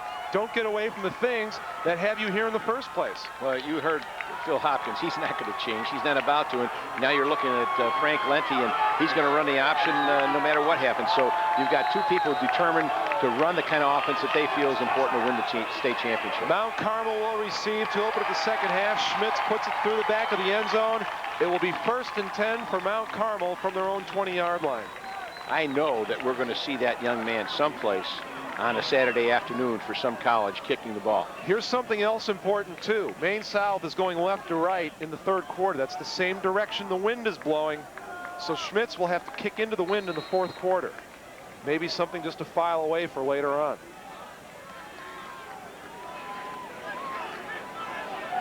Mount Carmel has the lead. They also have the football. And the pressure right now in the Maine South defense to come up with a stop and get the ball back for their offense in pretty good field position and not let Mount Carmel drive it down the field. Anthony Ragona coming up and making the stop as Leandre Smith picked up maybe a yard and a half just out past the 21. And Carmel just starting out with their first phase of their option where they're going with the dive inside, which is predetermined. They don't read that part at all. They just know who they're going to give that dive to, and they're going to try and see how Maine South reacts to their option. The Maine South team is really trying to complete quite a turnaround. This group of seniors, they were 1-8 as freshmen. And look where they've ended up in the state championship game. Welsh running the option, has no chance. He was bowled over by Bozick, was in there. Also, number 72, Brian Cherwinski. Looking for the second part of the option. They saw the defenders for Maine South coming down. Now they wanted to run the veer option out. And here's the fake inside. He brings the guard out, and he's going to take it to the outside. But, of course, you've got number 72, Brian Cherwinski, in on the play. And Gatsiola's finished it up. So now the Maine South defense, at least in the first 2 plays, has done exactly what they want to do. 3rd down and 10 for Mount Carmel. Welsh puts it up in the air. Gentile has to come back with it, but can't come back far enough to get the ball. Coverage on the play by DiMartino. 4th down. Kemp will come in to punt for Mount Carmel. Excellent rush by Maine South, putting a little pressure on Welsh, knowing, and Brian Cherwinski again, the main guy on that rush. You know, you have to like the attitude that these coaches have. And listen to Phil Hopkins. You know he's a little different because he's an English teacher. He doesn't teach all that other stuff. So he's talking to people about Shakespeare, and he accepts it, and he just said, hey, this is what we're doing. This is why we're a good football team, and we're going to go after it. Kemp into punt. Gets away a high kick that's angling toward the sideline. Takes a Maine South bounce, goes out of bounds at the 41-yard line. So Maine South couldn't have scripted the opening to the second half any better. They get 3 and out from their defense, and a short punt ends up going out of the 41. It's just a 20-yard punt, and now the offense has great field position. That's 18 yards below Kemp's average. And, you know, he's a guy that you rely on, especially when you talk him out of being a running back because he's such a good punter.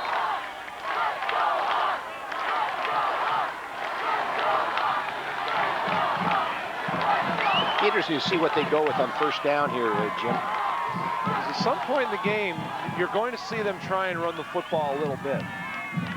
That's Tosh going in motion. There's a fake pitch, and now Shackey going downfield. He's looking for Gatziolas. What a catch! Ball was knocked free. Will they give him the reception? Yes, they do. Gentile is on the coverage. Gatziolas with a wonderful catch. That's a touch pass. He knew exactly where Gatziolas, number 89. We're going to give you the replay, but just listen to the hitting going on after the catch. Oh, you gotta love that sound. Oh, did he get whacked? And he hung on to the football. 1st down for Maine South at the Mount Carmel 27-yard line.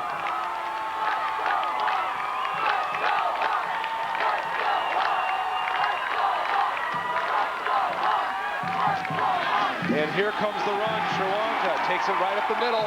Dropped the ball on the turf, but the ball was down. They call it down. Down at the 20-yard line. It will be 2nd down and 3. And again, it's like you said in the Fenwick game, Jim.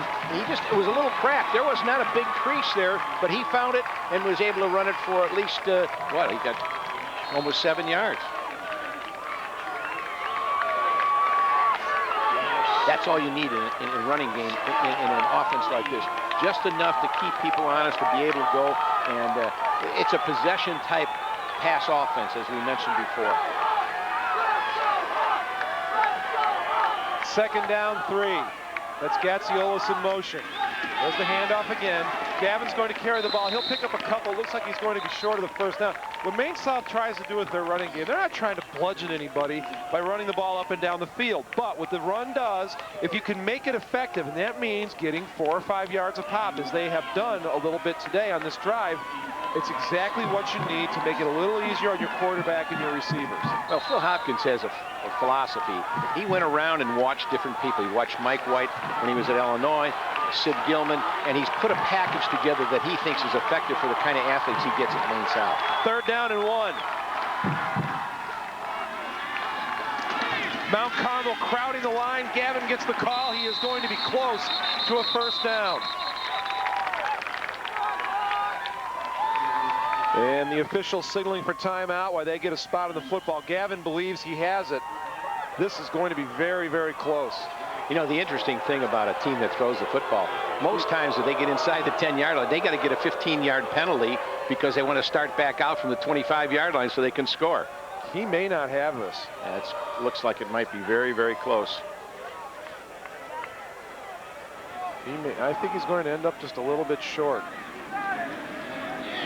Yep. And so now for Phil Hopkins, what do? You've got a great field goal kicker, but you're down by 7.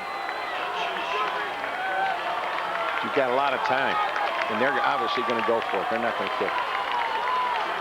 And the theory being, I'm sure, if you don't make it, Mount Carmel takes over on their own 17-yard line. And your defense played very well in their first series in the 2nd half. The Maine South side of the field on their feet. 4th down and about a foot for Maine South. Shackey will take it himself. It's all going to depend on the spot. Shackey started running, and then the guys behind him started pushing him forward. He's 6'2", so if he just falls down, he should have it. And the spot, it looks like he might have it, but it's going to be extremely close. And the Mount Carmel defense saying no dice, and the Maine South offense saying no problem. Let's get in the huddle and call the next play. It looks like the ball is farther than it was. The question is it enough for a 1st down? They're coming out to measure. I'm going to say he's got it. It would appear. Half a football. Yeah, yep. Plenty to spare. All 6 feet, 2 of them got that one. And maybe a little push from Sir Wonka and Gavin. Little help from his friends. So Maine South gets 4 more bullets. Now do you come out firing again? That's the question.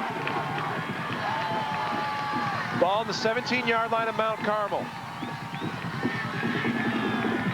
Schmitz is in the game. He's at the top of the screen, and there's another thing the blitz can do for you. Adam Krugman came up to the line of scrimmage, showed blitz, got one of the people on the Maine South offensive line to flinch, and now the Hawks will be backing up 5 yards. And there's the example. He just pulls up, and it's movement on the offense. Defense can move around. They can do whatever. Defense can do whatever they wish, as long as they don't break the plane and ball.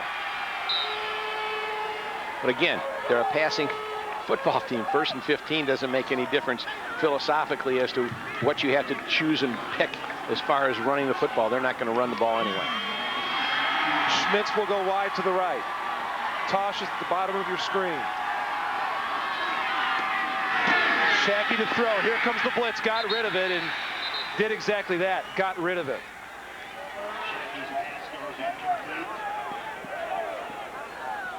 Looked like a jailbreak. Paco Sanchez was coming on that play. Linebackers. They're full out. They're playing 3 deep. They're playing man. And they're coming from all angles to John Shackey. And Jonathan, I'm sorry, I couldn't see that number, but Sanchez was coming from the backside too, which may be something to keep an eye on as we move along, because if Sanchez is there a half second earlier, he could have stripped the ball away. And that's from the backside, Jim. 2nd down. Mount Carmel fills the blitz again. Schmitz on the slant pattern. He has the ball. He's into the end zone for a touchdown for Maine South. They trail by 1. You make 3 mistakes, you make one for you make a good play for a touchdown, and that's exactly the attitude we saw when Dave Southwell was interviewing Phil Hopkins. 22 yards on the reception. That's basic football. Defense comes to the blitz, run a slant. And it's a perfect slant, perfect throw. I mean, are they on the same page or what, those 2 young men? And can he run? Well, there's not much leg to grab onto there. You know, I hope he doesn't run the hurdles in track, because if he ever fell down, he'd stab himself. Game is tied at 21. 7:57 remaining in the 3rd quarter.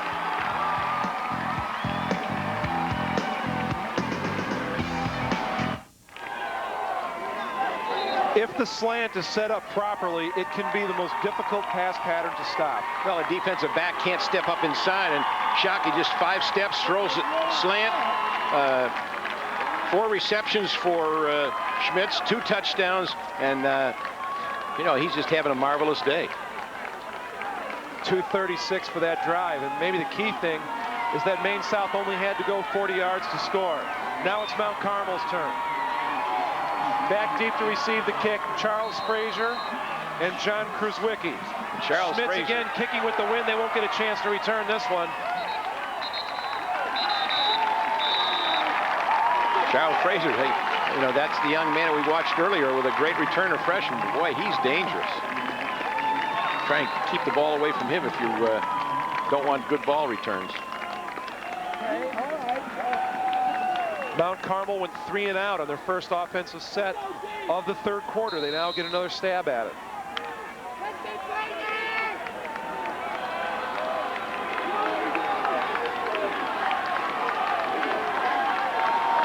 Will they start with the dive again and start to go? Yep.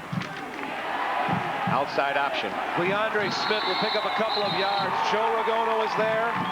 Ben Wilson came up and helped out on the tackle. Rick Tosh chipping in as well. Now that's the first time they've had the ball in 5 situations where they didn't start with the inside dive. They went to the outside veer, trying to see how the outside defensive end is reading the option.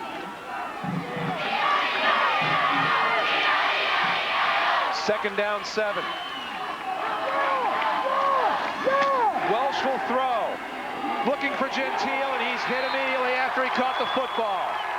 On the coverage, Vic DiMartino. 5'9", 160 comes up and makes a classic tackle. There's a fake inside. Welch throwing the ball to Gentile. Gentile goes as high as he can, and Vic DiMartino comes in and makes an excellent defensive tackle. 3rd down and 6 for the Caravan from the 24-yard line. Welsh just straight drop back and throw it this time. Puts it over the middle, finds his tight end, but it's not nearly enough for the 1st down. Matt Braun coming up to make the tackle along with Brad Mulvihill. Welch throwing the ball more than you would expect. And that was just straight drop back into the pocket and throw it. Yep, he's just a straight drop back. He's not worrying about throwing options or anything else. And Phil Giannakakis, tight end, makes that reception. Kemp will come in to punt again.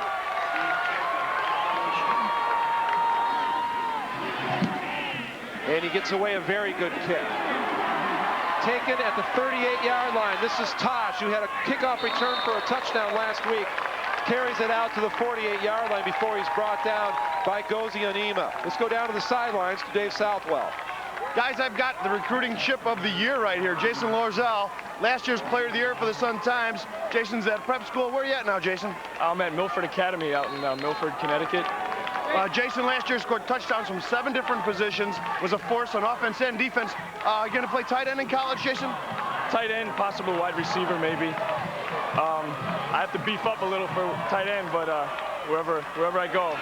This guy's got 4.5 speed. He's a great hitter, great kick returner, does everything in the world. Where are you going to go next year, Jason? Let the world know where you're going to choose. I have a couple of choices still. BYU maybe, Purdue, Iowa or maybe Wisconsin. Well, one of them is going to be very lucky because this is the blue chip recruit of the year, the hidden diamond in the rough. Let's take it back upstairs to Jim and Bill. All right, thanks a lot, Dave. On the running play that started off the series for Maine South, a gain of 2 yards brings up 2nd and 8. And you see Maine South now starting to work in that running game just a little bit. Schmidt's back in the game. He's wide left. Looked like Shackey went to an audible. Schmidt's down the sideline. Ball was behind him. Couldn't track it down. Kruzwicki was in the coverage. The defense that you're seeing Mount Carmel play against Maine South is they got 4 down people, they've got 5 linebackers, and they've got 2 safeties on top trying to get their coverage. And they're changing up at the corner. Sometimes they're coming up, play tough and bump and run, and then sometimes they back off. And that really has given Shockey a little bit more of a problem because he sees him up on the corner, and then he makes his call, and then they back off, confusing him a little bit. 3rd down and 8 for Maine South, just shy of midfield.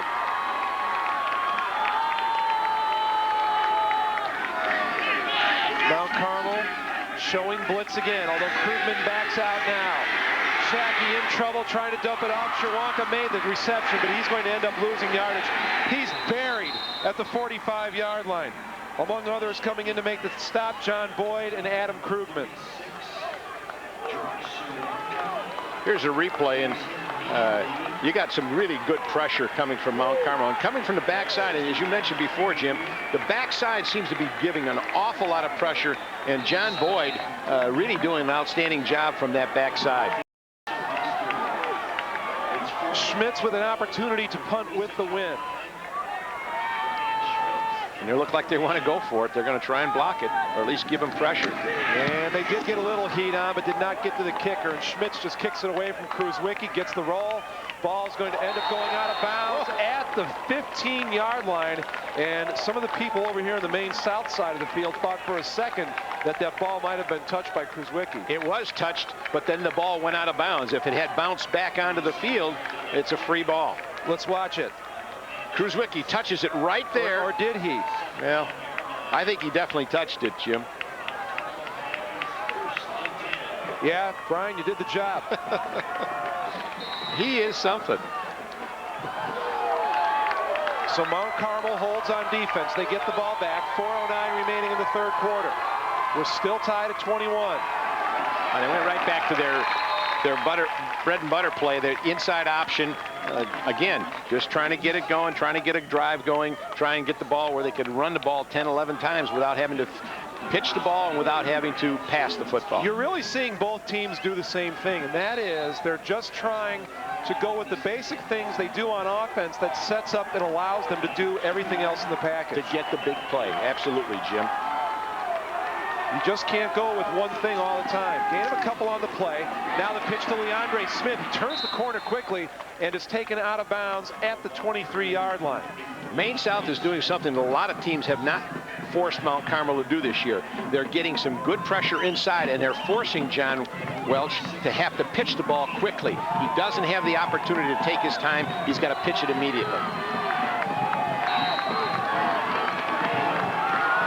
This game has just evolved into such a chess match between what these two offenses are trying to do and how these defenses are countering it. Mount Carmel has had success with the blitz on defense. Maine South, the adjustments they made at halftime have been very effective so far. Vince Scully would say threes are wild. There won't be 3 yards in that play. The only way it could have been more wild is if Russ Calabrese had gotten the call, but instead Leandre Smith, 44, gets the charge. You know, you really have to take your hat off to the defensive coordinator from Maine South, Carl Magsamen. They came in unheralded, really, because everybody was talking about the wide open offense and that kind of talk. And they've really done a nice job on the option. I'm really amazed at how well they've played defensively. The flags hanging at the end of the stadium are about dead still. So Kemp should get a chance to get a good punt away, and he does. Taken back at the 36-yard line by Tosh. Really doesn't have anywhere to go. Leading the charge, Steve Martin. 1, 2, 3, 4, 6, 7 people from Mount Carmel. Great coverage. Outstanding coverage. 40-yard punt, 0 on the return. Here's Tosh making the catch. He runs a little laterally, cannot turn the ball up inside, tries to go back outside, and there's the surge from the coverage team for Mount Carmel. Tim McHugh was down there on the play and did not allow Tosh to get to the outside. He didn't make the tackle, but he made the play.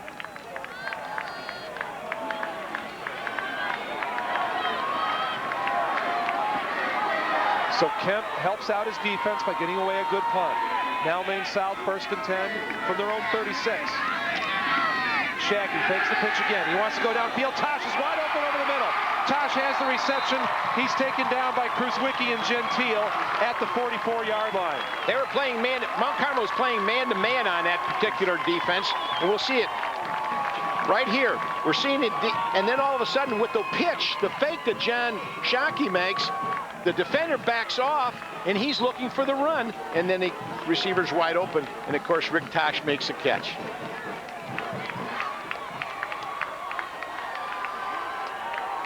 Schmidt's back in the game. He's lined up at the top of your screen. Option play, pitch back to Gavin. Gavin trying to get around the corner. Gentile came up high and took him down at the 40-yard line. We're going to give you another look and to listen to this one.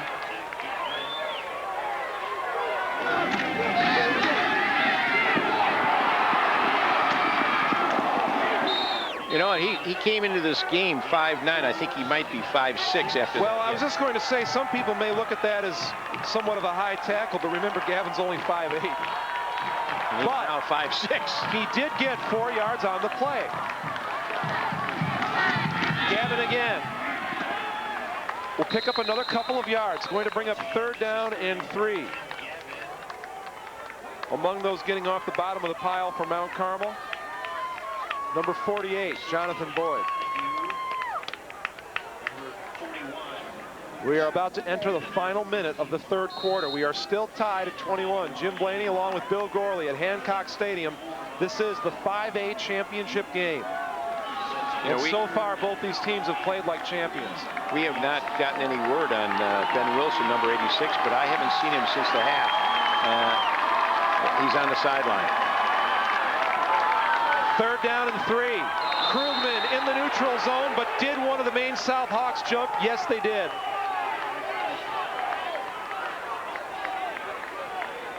That might have been encroachment. I don't know. It's pretty close, but usually it goes against the offensive team. False start. Yep. Repeat the down. That's close to encroachment. You'll see that Krugman come right up inside, and oh my. Krugman is just making people jump off by his presence. That's the 2nd time that's happened. He looked like he was almost over the ball. But then, of course, it's the angle that we're looking at, Jim. So now it's 3rd down and 8.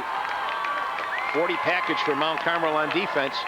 And man-to-man. Shackey adjusting his people. The play clock is down to 5. He wants the people up to pick up the blitz that he saw coming. Shackey gets away, unloads it, and it is incomplete. Almost intercepted. Phil Hatcher was right there to try and pick it off.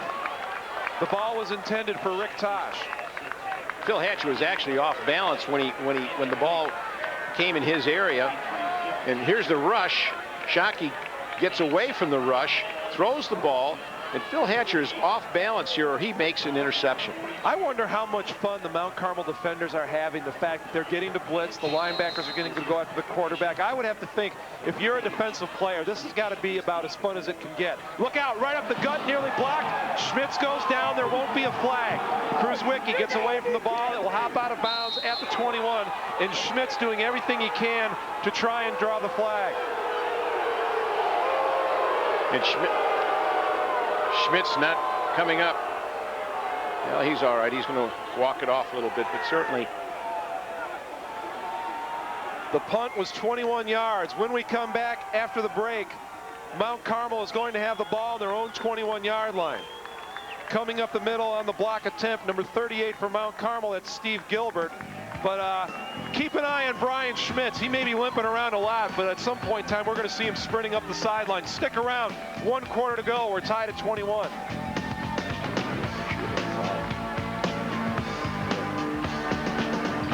The Maine South Hawk fans inside the stadium see their team tied with Mount Carmel. Meanwhile, outside the stadium, another group of Hawks. The Red Hawks of Naperville Central getting ready for their game coming up in the 6A title contest. They are getting ready to take on Wheaton-Warrenville South. That's coming up next right here on Sports Channel. Tim Lavery and the rest of the Red Hawks trying to win a state title. They have been the #1 team in the state all year long. They'll have a chance to prove it coming up here in just a little bit. Mount Carmel with the football. Welsh back to throw. Has Gentile open and nearly picked off. Back to defend on the play was Ben Wilson. Right, Ben Wilson's back in the game, and that was a one-man pattern that they were going to go to Gentile. He just dropped back. Gentile's running a one-man pattern, and of course the free safety came up and made the play. And Wilson knocked it down with an arm that is now heavily bandaged. Interesting score that we want to give you right here for our Northwestern fans. In the 4th quarter, Michigan's beating Ohio State 24-15. And pass over the middle, complete to Gentile. He has it at the 29-yard line. If that holds up, well, let's put it this way. They won't have to close any bars in Evanston tonight. They'll just stay open for the next week. And we just got an update. It's 31-15. Unbelievable. What an unbelievable season for Gary Barnett and the Northwestern Wildcats. I may have to change my plans. I may have to go to California now. And to think it was one bad snap away from being a shot at the national title. 3rd and 2 for Mount Carmel. Calabrese gets the first down. It was against my alma mater, so we can't talk about that. You went to the cradle of coaches. Absolutely. Anthony Ragona making the stop. They just don't put you in the cradle, though, if you're from Illinois and not from Ohio. What I want to know, since you're a MAC guy, is how come Toledo's getting no mention for the national title? They're undefeated. It's because it's a MAC. Toledo's always played some good football. They're going to do well in that California Bowl. You wait and see. 1st and 10 for Mount Carmel from the 33-yard line. And we're at this point of the game now where somebody can put together an attitude drive, run the ball and run the clock. They will have the advantage in the game. Welsh is flushed out, being chased by Joe Ragona and hauled down. That's intentional grounding. Joe Ragona, the small nose guard, comes through, gets a hand on the foot of John Welsh, and it ends up being an intentional grounding call. That's a tough call because you lose the down. Now we'll see it. Little option action, hitch and go, looking for Gentile all the way. Great play by Ragona. You gotta like. Oh, you have to like that guy, especially with a number 7. And then he throws the ball down. He not only gets the penalty, but he loses the down as well. That's a tough play. 5'9", 170 nose guard. Well, that's what nose guard. You have to have a certain mentality to be a nose guard anyway. And don't forget, he had a kickoff return as well earlier. Most nose guards that are that big are ornery, and obviously he plays with that type of mentality. Remember, the seniors from Maine South, 1 and 8 as freshmen. They're trying to complete an improbable turnaround. The Mount Carmel seniors trying to finish out their career with a state title. You know, the interesting thing, I was talking with John Shockey, the quarterback, last week, and I asked him about that, about their freshman team, and he said, not only did they end up 1 and 8, he said, but they got blown out in every game. He said they weren't even close. They had no clue, he said. What I want to know is, you suppose the First Lady is in attendance today? She's a Maine South grad. You know what? She says she is, but she's really from Maine East. That's right, and that's right. She went to Maine East for her for every year, but her senior year, the Maine South opened, and she graduated from Maine South. And it said she went there, and in fact, she had to go back to Maine East to visit to apologize. Play clock is down to 6. 3rd down and a bunch for Mount Carmel.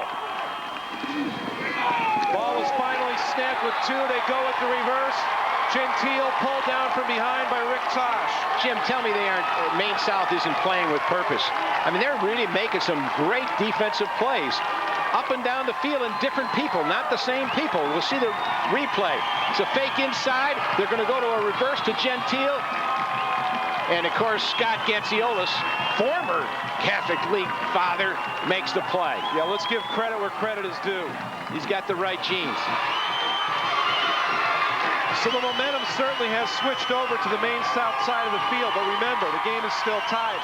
Kemp is into punt. He's standing inside his own 5. Kemp gets away a pretty decent kick. And that's Gavin taking it at his own, at the 50-yard line. There's a flag down to the play. There's a flag. And he'll take it down to about the 37-yard line. Let's check the flag. Before that, let's go down to Dave Southwell. Yeah, hi, fellas. Down here in the field, I was walking down the sidelines, and after the third quarter, mood means a lot. The Mount Carmel bench, very somber. The offense was hanging their heads. They didn't look like they were emotional whatsoever. Walked over here to the Maine South side. These guys are charged up. They're full of emotion. They feel like they've got the mood of the game in their hands. The momentum has shifted big time down here on the field. Maine South has it all right now. Back up to you, Jim. All right, Dave, and we've seen a lot of ebb and flow with the momentum in this game. 9:08 remaining in the contest, and it's there for Maine South to seize. But once again, the score is tied. 1st and 10 now for Maine South. They have the ball on their own 45-yard line. That was a big penalty. That was a 15-yarder for a clip. And here comes the run by Gavin. He's going to pick up 3 yards out to the 48-yard line. Now, Phil Hopkins is using the run to slow the rush down a little bit. You're getting a lot more pressure from the Mount Carmel defense, and he figures that if he can run the football, that he can slow those people down and then be able to set up his passing game again. Steve Martin has been very active in the Mount Carmel defense. He was the one making the initial hit on that run.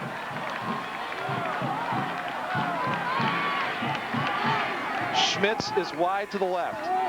And once again, Shackey brings up Cherwonka to come up and help pick up a possible blitz. Krugman is lined up and ready to go.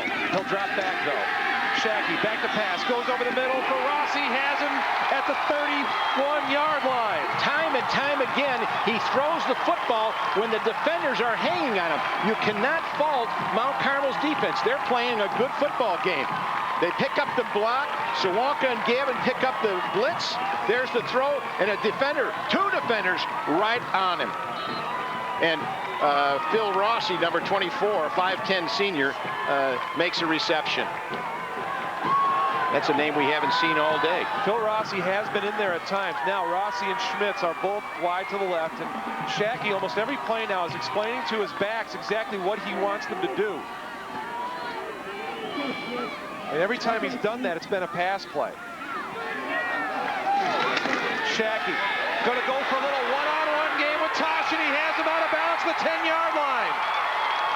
You know, his touch is phenomenal. He does not have a real spiral on the ball, but he gets the ball to the people that he wants to throw the ball to.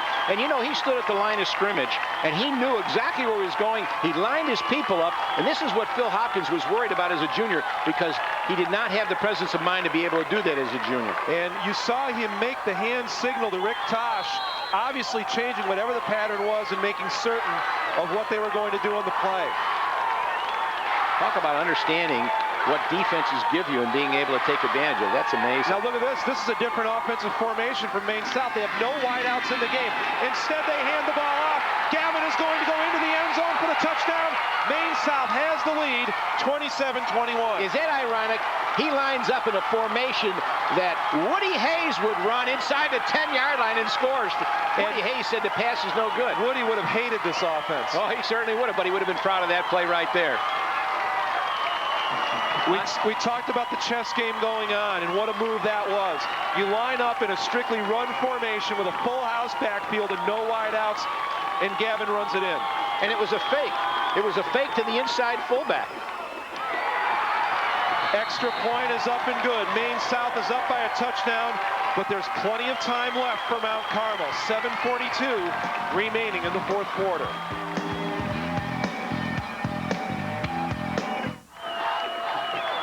You know, it's almost like Phil Hopkins is a mad scientist. He's got this toy of an offense.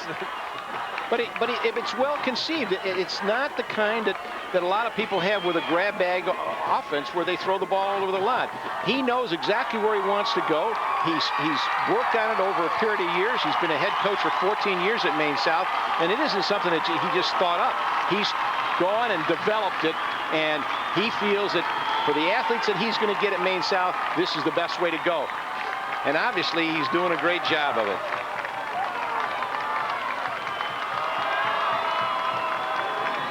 Now time for Mount Carmel to answer back. This is the first time they have trailed in the game. Schmitz will kick off. A little bit of a breeze right now, but nothing too serious. And there will be a return. Kruzwicki takes it at his own 3. They've got the return set up. And Kruzwicki has stood up at the 25-yard line and brought down. Well, Schmitz is certainly happy with his job kicking the ball off. He was cheering himself all the way back to pick up the tee. And imagine that, he looks fine. Although he could have been seriously hurt on that punt on which he was run into. Absolutely. That was not a good situation. Well, if you were with us last night for the 3A and 4A games, you know this thing's a long way from being over. Sacred Heart Griffin thought they had it in the 4A game. They were up 10 with 6.5 to go, and Providence came back and won. Welsh throws. His receiver went down, and there's a reason why. Rick Tosh will be flagged for interference. It's interesting how both of these teams are going. They're in the throwing situation, but they're really going to one receiver. They're not looking for, and the defender just actually looks like an inadvertent trip or whatever. Tosh was looking at the ball and just got tangled up. So it's kind of an inadvertent, but nevertheless you have to throw the flag. But what I was saying is that both teams are using single coverage, single patterns. And it's interesting that that's happening, because usually you want to go and look for 2 or 3 people, maybe people underneath or over the top or whatever, but it's been one-on-one all the way through for both teams.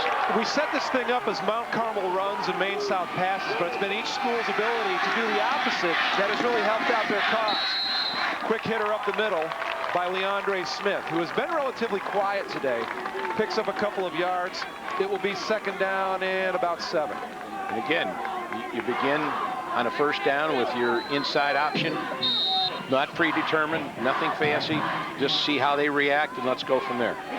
John Welsh has been very efficient. 8 of 16. Leandre Smith, 13 carries, only 33 yards. Well below what he normally gets in a football game. 6:44 remaining in the 4th quarter. Welsh has his man open for a second. Ball was delivered a little low. Jason Drew. He was hurried. Receiver. That was a hurried pass. Maine South defense put a little more pressure on, and he had to hurry it. He was back about 4 steps and then had to throw the ball. But he's getting one-on-one single coverage to the offside of the field.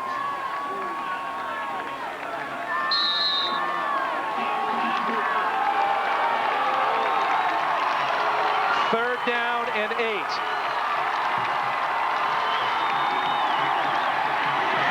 Welsh has his tight end, Giannisakis, open. He'll make the reception, and he'll make the 1st down at the 41-yard line of Maine South. That was the point I was trying to make, Jim, is they were going one-on-one routes, man for man, and nobody was underneath, and then they ran the tight end underneath.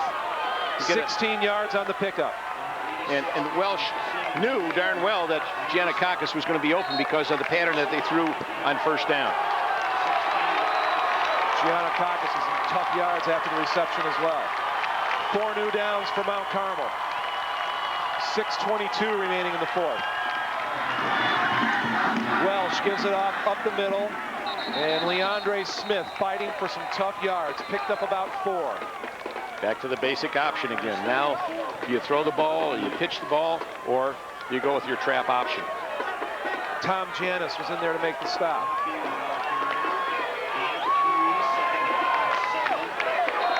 We really haven't seen as much trap option as I had expected to see from Mount Carmel. And isn't it amazing in the games we've seen here, Bill, how these teams, no matter what's been happening, they've stuck with what's gotten them here. Disciplined football teams executing, and it's the way you win. Gentile comes in motion. Handoff will go to, no, Welsh keeps it. The Maine South defense certainly wasn't fooled. Bozek was there, as was Scott Gatziolis. Great fake inside. And then Maine South reacted to John Welch with the ball.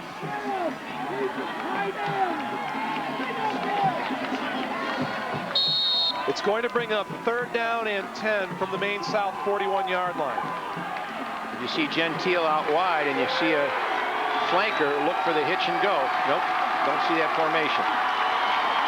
Certainly 2-down territory for Mount Carmel. Welsh is back to throw. He's got plenty of time. Time is going to run out.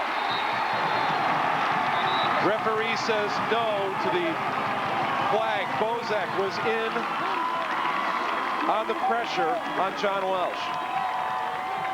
4th down and 10.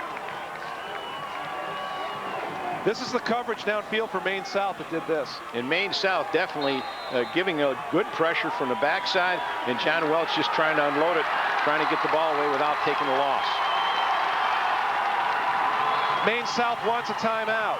Greg Bozak inside has really played an excellent football game. He's been turning in a lot of good defensive plays and putting on a lot of pressure whenever John Welch has gone back to throw the ball. And of course, Scott Gatziolis, that goes without saying. We've talked about him before. Phil Hopkins heading out to the field to talk to his defense. 4th down and 10 for Mount Carmel. Frank Lenty's team, this may be the play they need to convert to stay in the game. Phil's trying to get the defensive call that they want from Carl Magsman. He's the defensive coordinator, and he's all chained up. He's talking to somebody up here, so he was telling Phil what he wanted to do.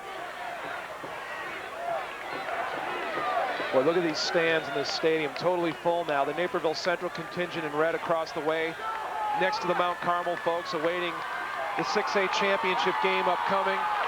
And you're starting to see a lot of orange and black for Wheaton Warrenville South on this side of the field as well. Jim, we may not get out of here to get back to Sports Channel.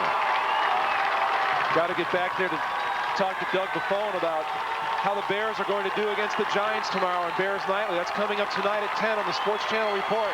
Right here, 4:55 left, 4th and 10 for Mount Carmel. Gentile is in motion. Welsh to Smith. It's an option pass. Gentile is open. He makes a great catch and gets the 1st down. He's taken out of bounds at the 20-yard line by Brad Mulvihill. That's a great call. There is no way that Maine South expected that halfback pass. Outstanding call. 21 yards on the pickup for Mount Carmel. They flip over the down marker, back to 1. Mount Carmel stays alive for 4 more downs. 4:47 remaining in the 4th quarter. Now you see the option take over. Handoff goes to Calabrese. He'll pick up about 4. Nice gain right up the middle. Takes it down near the 15-yard line. Anthony Ragona makes the stop. John Welch over the sideline talking with Mike Lenty to find out what part of the option he'd like to run. The IHSA last year changed the playoff format rather than geographical pairings to seeding the teams. And I think with the play we have seen in these championship games, I think we can say what a great change it was. Because a lot of times you would have teams in the same geographical area as Greg Bozak makes the tackle, like Mount Carmel and Maine South, like Wheaton Warrenville South and Naperville Central, play in a game long before either team could make their way down to Normal. Right, and the change to the seeding system has really changed things around. And I know a lot of coaches would disagree with some of the seedings, but I think we're seeing a good example of that today as to the matchups, and we've had such outstanding games. 3rd down and 2 for Mount Carmel. 3:42 left. Once again, it's going to be 2-down territory for Mount Carmel. Handoff goes to Calabrese. He has a 1st down to the 6-yard line. 1st and goal, Mount Carmel. Matt Brown makes the tackle. As we said, there's no predetermined call. He's going to give the dive option to either Leandre Smith or to Calabrese. And now you'll look for the fake inside and for Welch to take the ball himself.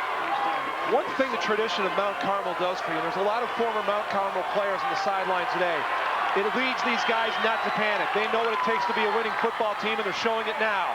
Calabrese down near the goal line. He's in for a touchdown. Mount Carmel now an extra point away from tying this game up at 28. With 3:13 left to go in the football game.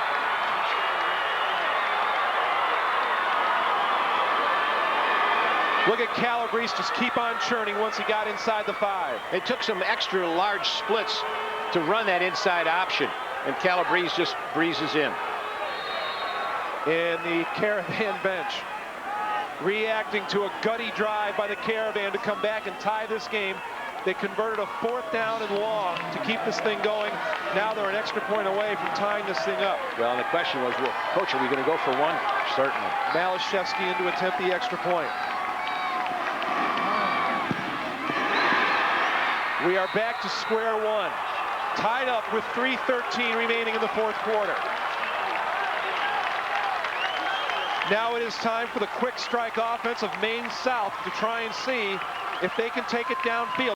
Don't forget, Brian Schmitz, maybe the best kicker in the entire state of Illinois. Once Maine South gets down, probably say inside the 35-yard line, they can go ahead and try a field goal, and there is no wind at all at this moment. And, you know, you said the 35-yard line, and of course, that's where it's safe. But Coach Hopkins said this young man can kick between 50 and 55 accurately, and probably for sure at 45. So you've certainly got a weapon. Anytime you get over that midfield stripe, you've got the opportunity to kick.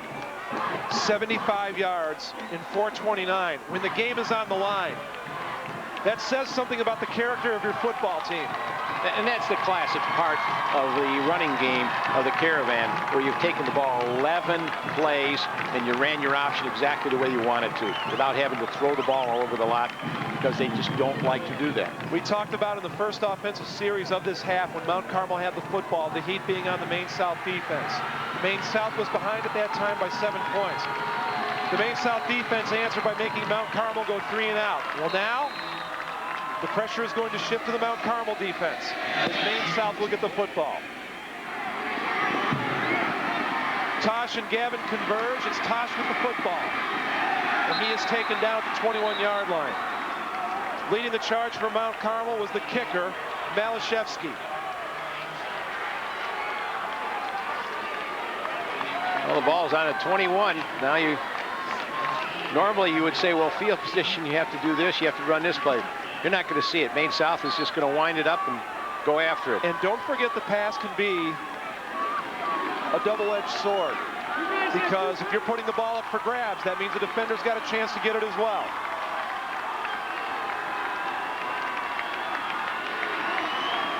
We might see an overtime here. Take the pitch. Going downfield for Schmitz. It will be nearly picked off. Kruzwicki was right there in the coverage. Gentile back there as well, and also over to help out Paul Vale. And once again, they've chosen to go over the top and go with a single receiver. And you see Schmitz, the fastest runner on Maine South's team, double covered, and he almost got the ball. And now for Mount Carmel, that stops the clock. There's 2:41 remaining. Well, John Kruzwicki came in and made a good defensive stop. Good coverage by Mount Carmel. Schmitz is wide to the left. Tosh is out at the top of your screen.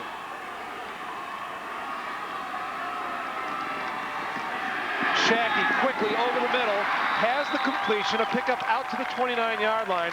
Found his tight end, Scott Gatziolis. Paco Sanchez right there with Gatziolis, and made the tackle very quickly. And again, the offense at Maine South, it opens up. Gatziolis, the last time you threw it up the field, and now you're going to go over the middle because you've got those defensive halfbacks that are aware that they don't want to let them get deep. So it opens up the middle for your pass offense. Look at the yardage. They have lived up to their billing as a passing offense. It is now 3rd down.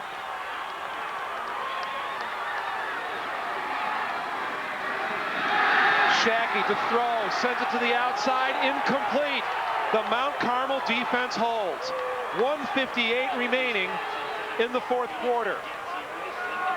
Now let's see if Mount Carmel puts the pressure on the kicker. Last time they got away with one. I would not want, if I were Frank Lenzi, I wouldn't want any of my guys near this punt. Absolutely. You want the ball. Yep. And let him kick the ball and let him kick it far. It doesn't make any difference. But you do not want them to get the first down. But they're still going to come with 10 people, or at least give the appearance that they're coming with 10 people, just to get Brian Schmitz a little excited.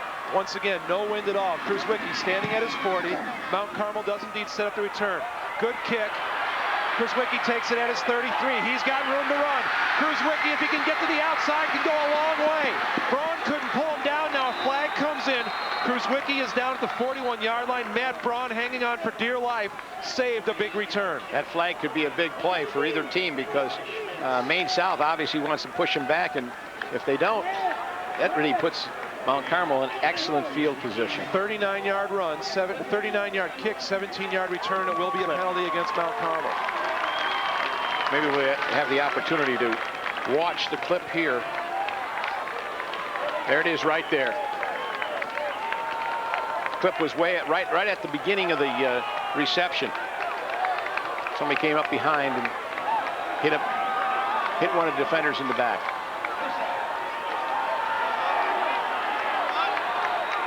Frank Lente's offense has 1 minute 44 seconds to try and either get a touchdown or get in position for a game-winning field goal. Remember, Maine South won their semifinal game against Fenwick on a Brian Schmitz field goal in overtime. 27 yards in the mud. Will they have the tables turned on them? Leandre Smith with some tough yardage out to the 47-yard line. Starts on first down with the inside option. Clock running with 1:17 left. Knowing that Mount Carmel has not had a lot of success with the pitch today and their reluctance to generally pitch, I would not expect to see them do that. You might see a fake inside with a Welch deep. Mount Carmel has all three of their timeouts. Fumble! Ball's on the turf, recovered by Bozek. Maine South gets the football back. And remember, they only need to pick up about 20 yards from there to give Schmitz a shot at a game-winning field goal. And you know that Phil Hopkins is thinking about that right now in terms of what he wants to do offensively, throwing the ball. You get the example. There's the hit, and the ball just squirts out right at the last moment. I mean, you almost could have called him down. You couldn't see his knee, but it certainly wouldn't have been a surprise call. 50 seconds remaining. Shackey was in the arms of Krugman when he threw, and there'll be a flag on the play. Rossi was the intended receiver, but he was interfered with. Well, he was tackled. He wasn't interfered with. He was literally tackled. And that will move the ball into Mount Carmel territory. You'll see Paco Sanchez actually tackled the receiver.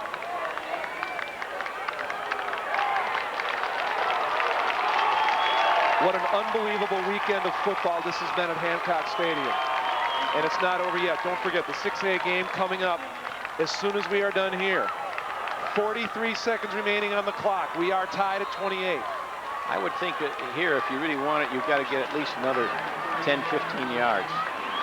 Set up the field goal. Another 5 yards to be in range. Shackey tries the quarterback draw. Nothing doing.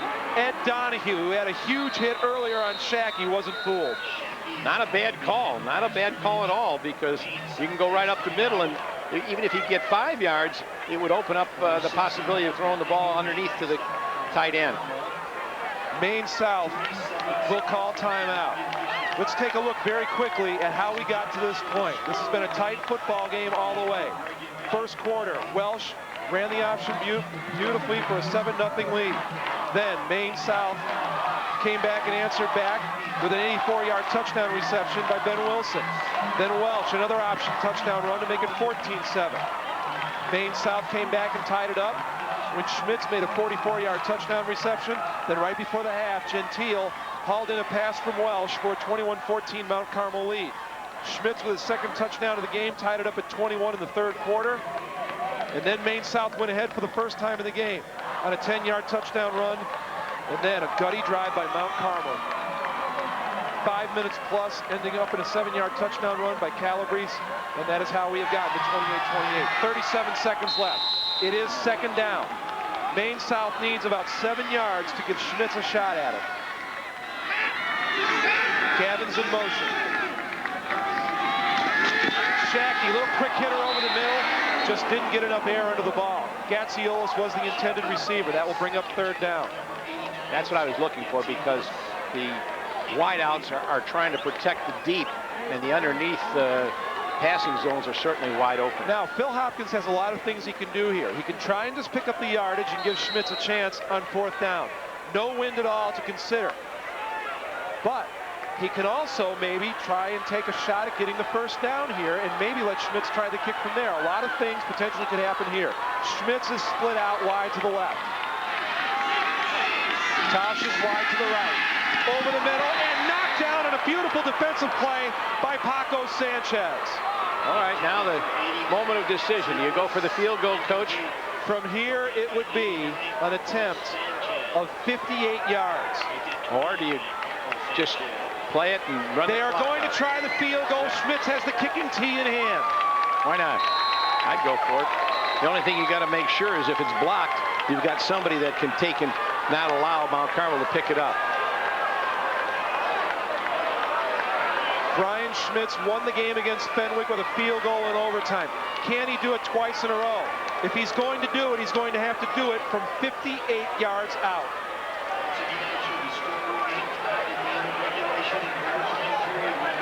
There are 31 seconds remaining in the fourth quarter. While they have the timeout, we want to congratulate Northwestern, the Big Ten champs. Michigan defeated Ohio State, so they're off to the Rose Bowl. And one of the happiest guys in the world is standing behind us, our spotter for this weekend, Brian Sconacy, big Michigan fan. 31-23. And certainly our thanks to Brian and all the other people on the Trio Video crew for the great job they have done this weekend at Hancock Stadium. And our spotters it's awfully tough to make Bill and I look good, but our spotters and statisticians certainly did a great job over the weekend. Absolutely.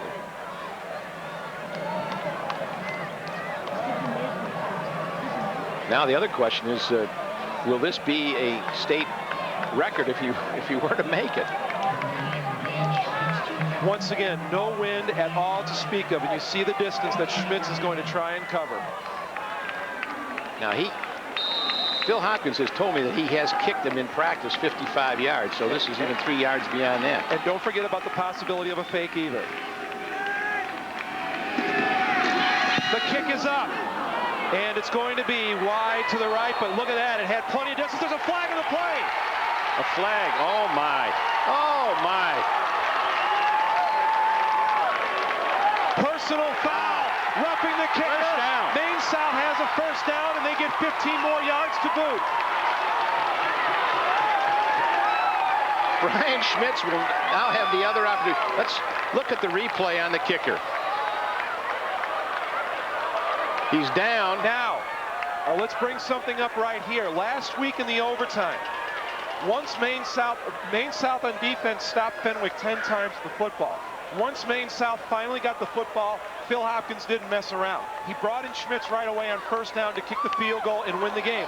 And one of the things that the Maine South coaches drilled into the heads of the Hawks was that if there's any type of a problem, ball in the football, it's only first down, we can come back and re-kick it. I would not be surprised to see them run one play here and then bring Schmitz right back in to kick the field goal. Absolutely, that's the only way to do it. They will go no longer than third down before they try and kick it again, I'll guarantee you that. The question is, will he take a shot at the end zone? Squeeze the ball. The ball is on the 26. Shackey. Well, I'll tell you, that's a gutty call throwing the ball inside. Obviously, he wants to get inside that 30-yard line so that he has an opportunity to kick a real good field goal. And that also stops the clock. 23 seconds remaining. Now the question is how many timeouts do they have? The record for a field goal in 5A is 41-yard field goal. So he'd still have it from here. Right. It would be 42 from there. Gavin goes in motion. And Maine South decides to run the football. Zerwanka almost got through the hole. But the important thing is, for Maine South, he takes it down to the 20-yard line, and 13 seconds left, and I would have to think we're going to see Brian Schmitz right here. And he didn't go either to the right or to the left. He set it up so that the ball was directly in front of the goalposts.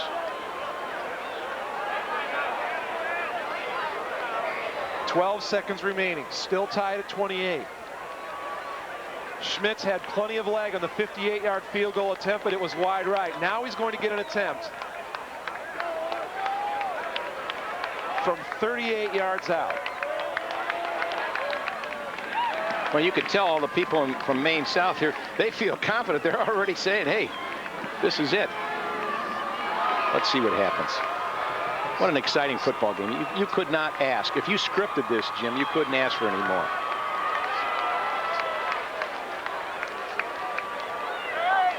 And Brian Schmitz, you wonder what has to be going through his head. And Frank Lenti and Mount Carmel, what a performance they have had today. They've got to try and figure out a way how to block this kick. 12 seconds remaining. The ball will be spotted at the 27-yard line. Kick is up, and it's plenty good. Oh my goodness, watch these fans. Just stand back and watch the enjoyment. 8 seconds left on the clock. Maine South leads 31-28.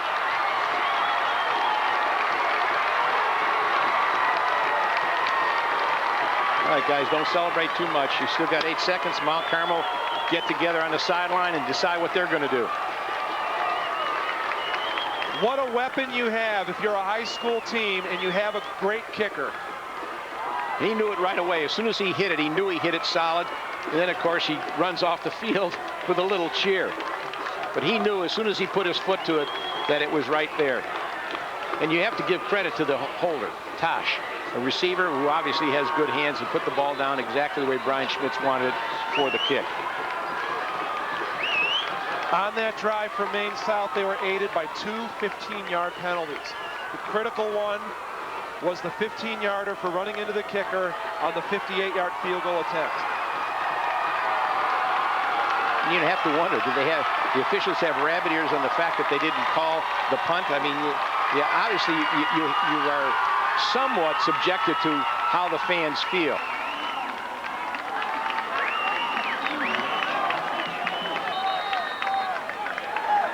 Eight seconds remain. Schmitz with a hot grounder. Now Mount Carmel gives it back into the hands of Charles Frazier. He's got a lane up the middle, but it quickly closes down. A big hit at the 35-yard line. There are 2 seconds left. Let's go back to last week, the semifinals against Fenwick in the overtime.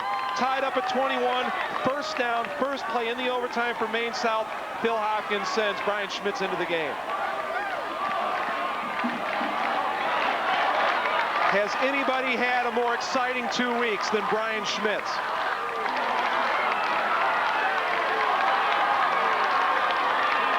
And then here's the kick moments ago that put Maine South out in front 31-28.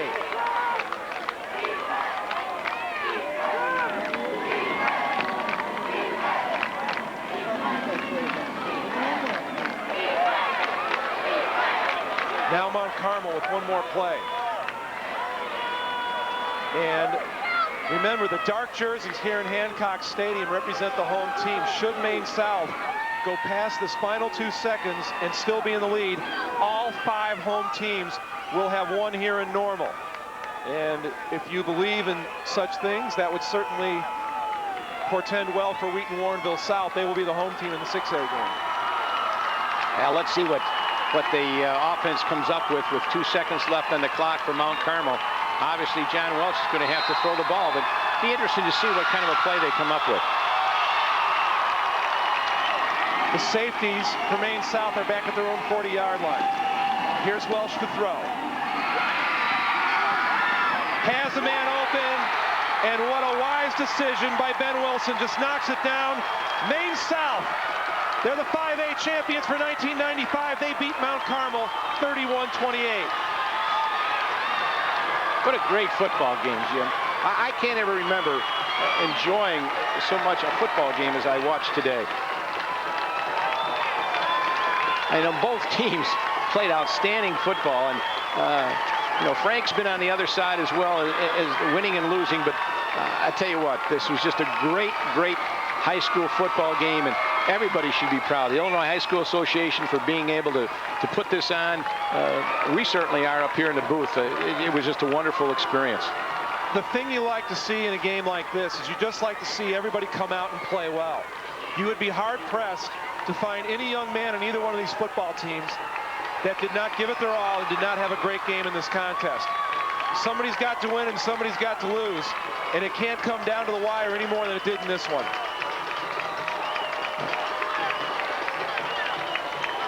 Maine South wins it. We'll be back at Hancock Stadium after this.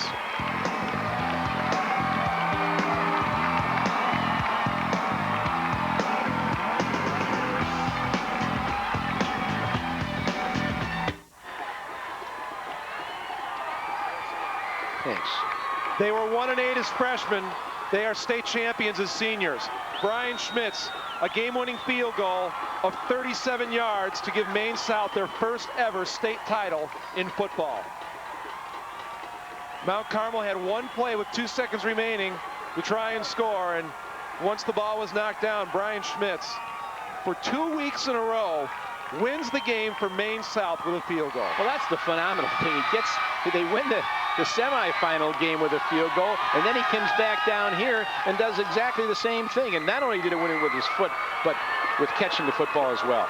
And once again, we can't emphasize enough the difference in the advantage you have if you have an outstanding field goal kicker in high school football.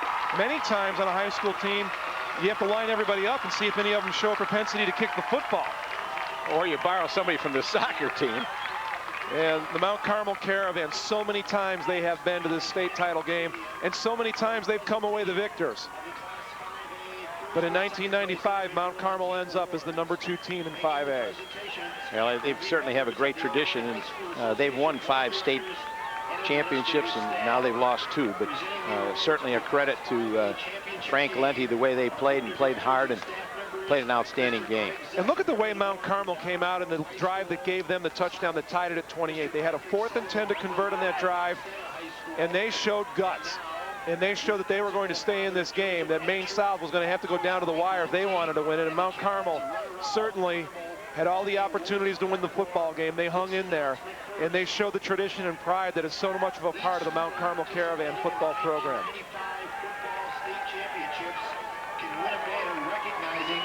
During its participation in this year's state final playoffs, those representing the school did indeed sport a winning attitude, sportsmanship. A committee of volunteer judges has judged the overall sportsmanship of each school, which includes its coaches, participants, and spectators. Prior to the presentation of the second place medallions and trophy, the Illinois High School Association is pleased to announce that Mount Carmel High School is the recipient of a sportsmanship banner for sporting winning attitude, sportsmanship.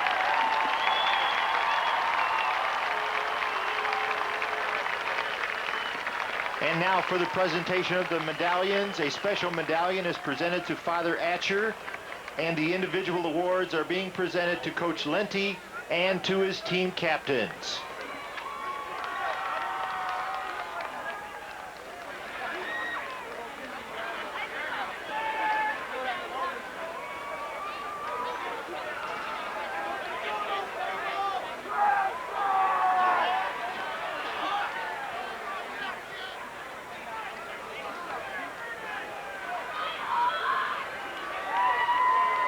Those second place medals must feel like lead weights around the necks of the Mount Carmel players. You can't give much more than these guys did in their attempt to win a state title. And then you take second place, and right now it's a bitter pill to swallow, but 10 years down the line, they'll say, gosh, we had a great team and we went all the way and we lost on a field goal. And the stories will get better as to how they played. The tails will get a little taller. That's right. Presenting that trophy is Mr. Sullivan. Congratulations to Chicago Mount Carmel, this year's second place finisher in Class 5A.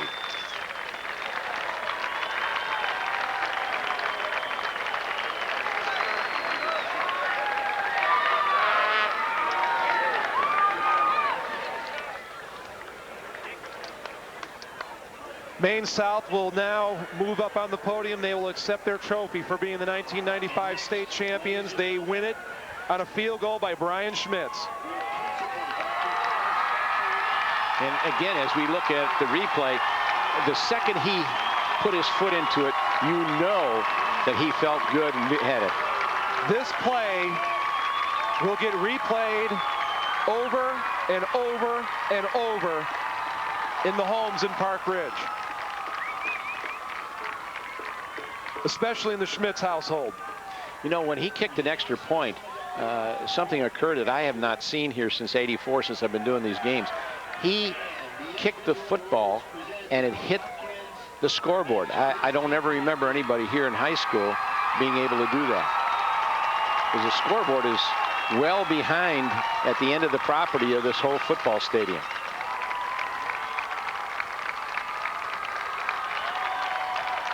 But what a great feeling for those young men to have come into this game with an 11-2 record, losing two close ball games to people in their conference, and yet they still ended up here by defeating 3 of the most difficult Catholic schools in the Chicago Catholic League. And we were talking about this, Jim. I don't ever remember anybody who has ever won 3 games against Fenwick, St. Rita, and now Mount Carmel with the traditions. I mean, you're talking about three places that have great football traditions.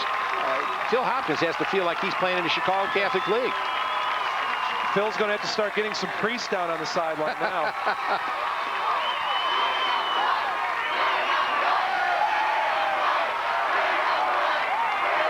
The celebration continues for the Maine South Hawks. When we come back, we will hear from Phil Hopkins, the coach for Brian Schmitz and the rest of the victorious Maine South Hawks.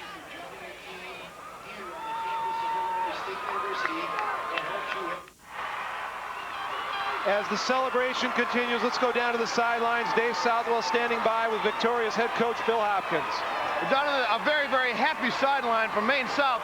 Phil, 14 years in the waiting. You've had great offensive linemen. You've had big, strong, physical teams.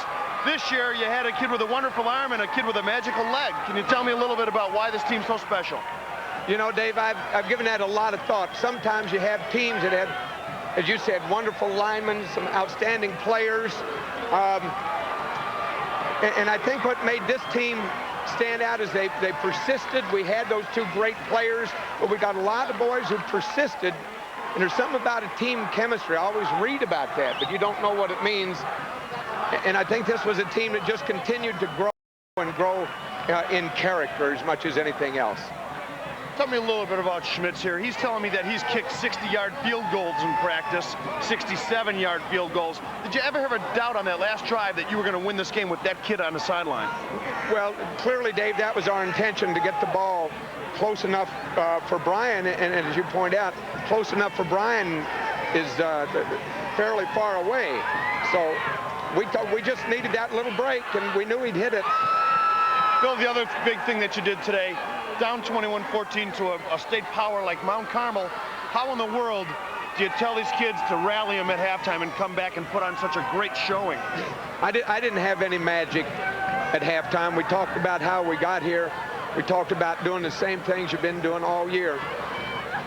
But if we want to talk about magic, we began this season with a little quote from a Dallas Cowboy who said that the magic is from within, and that's what these boys brought to it. Great effort, and they're the magic. Jim, do you have any questions upstairs? Yeah, we do have one, Phil, and that was on the last touchdown that tied up the game on the formation, because we saw passing formations all along, and then you end up with 3 backs in the backfield and no wideouts. Obviously, you guys have plenty of formations for any situation in your offense. Well, it was my plan that if we ever got close, that I wanted to go 1 or 2 times with that full house, we call it double tight. That it broke to the outside was a little more than I expected, although the very next play I could see was going to be a play action to the tight end. Everybody jumped on the ball carrier in the first fake from us. What I was really also trying to do was stay in the middle of the field, because we had another special play design that required the middle of the field. Always thinking 1 play ahead, right, Phil? Well, sometimes today I thought about 3 behind. Phil Hopkins, victorious coach after 14 years at Maine South. Congratulations on a state championship. Could I say hi to my wife, Sally, and to Hunter, Lee, and Ryan? I promised I'd say hello to them. Absolutely, Phil. Congratulations. Let's go back upstairs to Jim and Bill. What a game. This has been some kind of weekend here in Bloomington. I can't ever remember, we were just talking earlier about having so many good football games, and I don't care what level it's been at, Jim. I just can't ever remember seeing such good football, hard-played football, and the sportsmanship and the attitude that people had all about the game. It was wonderful. Brian Schmitz, one of the best players in the state, the biggest game of his high school career, and he played up to it.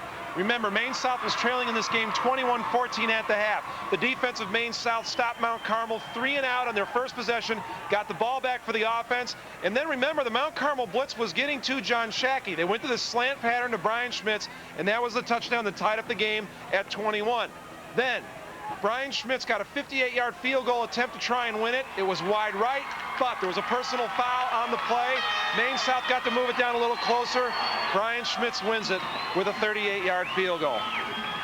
They don't come any better than that. He had one last week in the semifinals, and he comes back and wins the state championship. But you know what? There was more than just a kick. There was a lot of things that went into it, and I don't think enough people have given Maine South's defense and the defensive coordinator, Carl Magsman, the credit that they should get, because they didn't shut down the offense for Carmel, but they certainly made them play differently than they normally would. Well, last night after a wonderful 3A title game, we saw Jack McInerney and Mike Lederman on the way up to the booth, and Mike Lederman said to me, try and outdo that one. Well, in the 4A game we did okay, and now I turn it back on you guys. Try and outdo this one in the 6A game.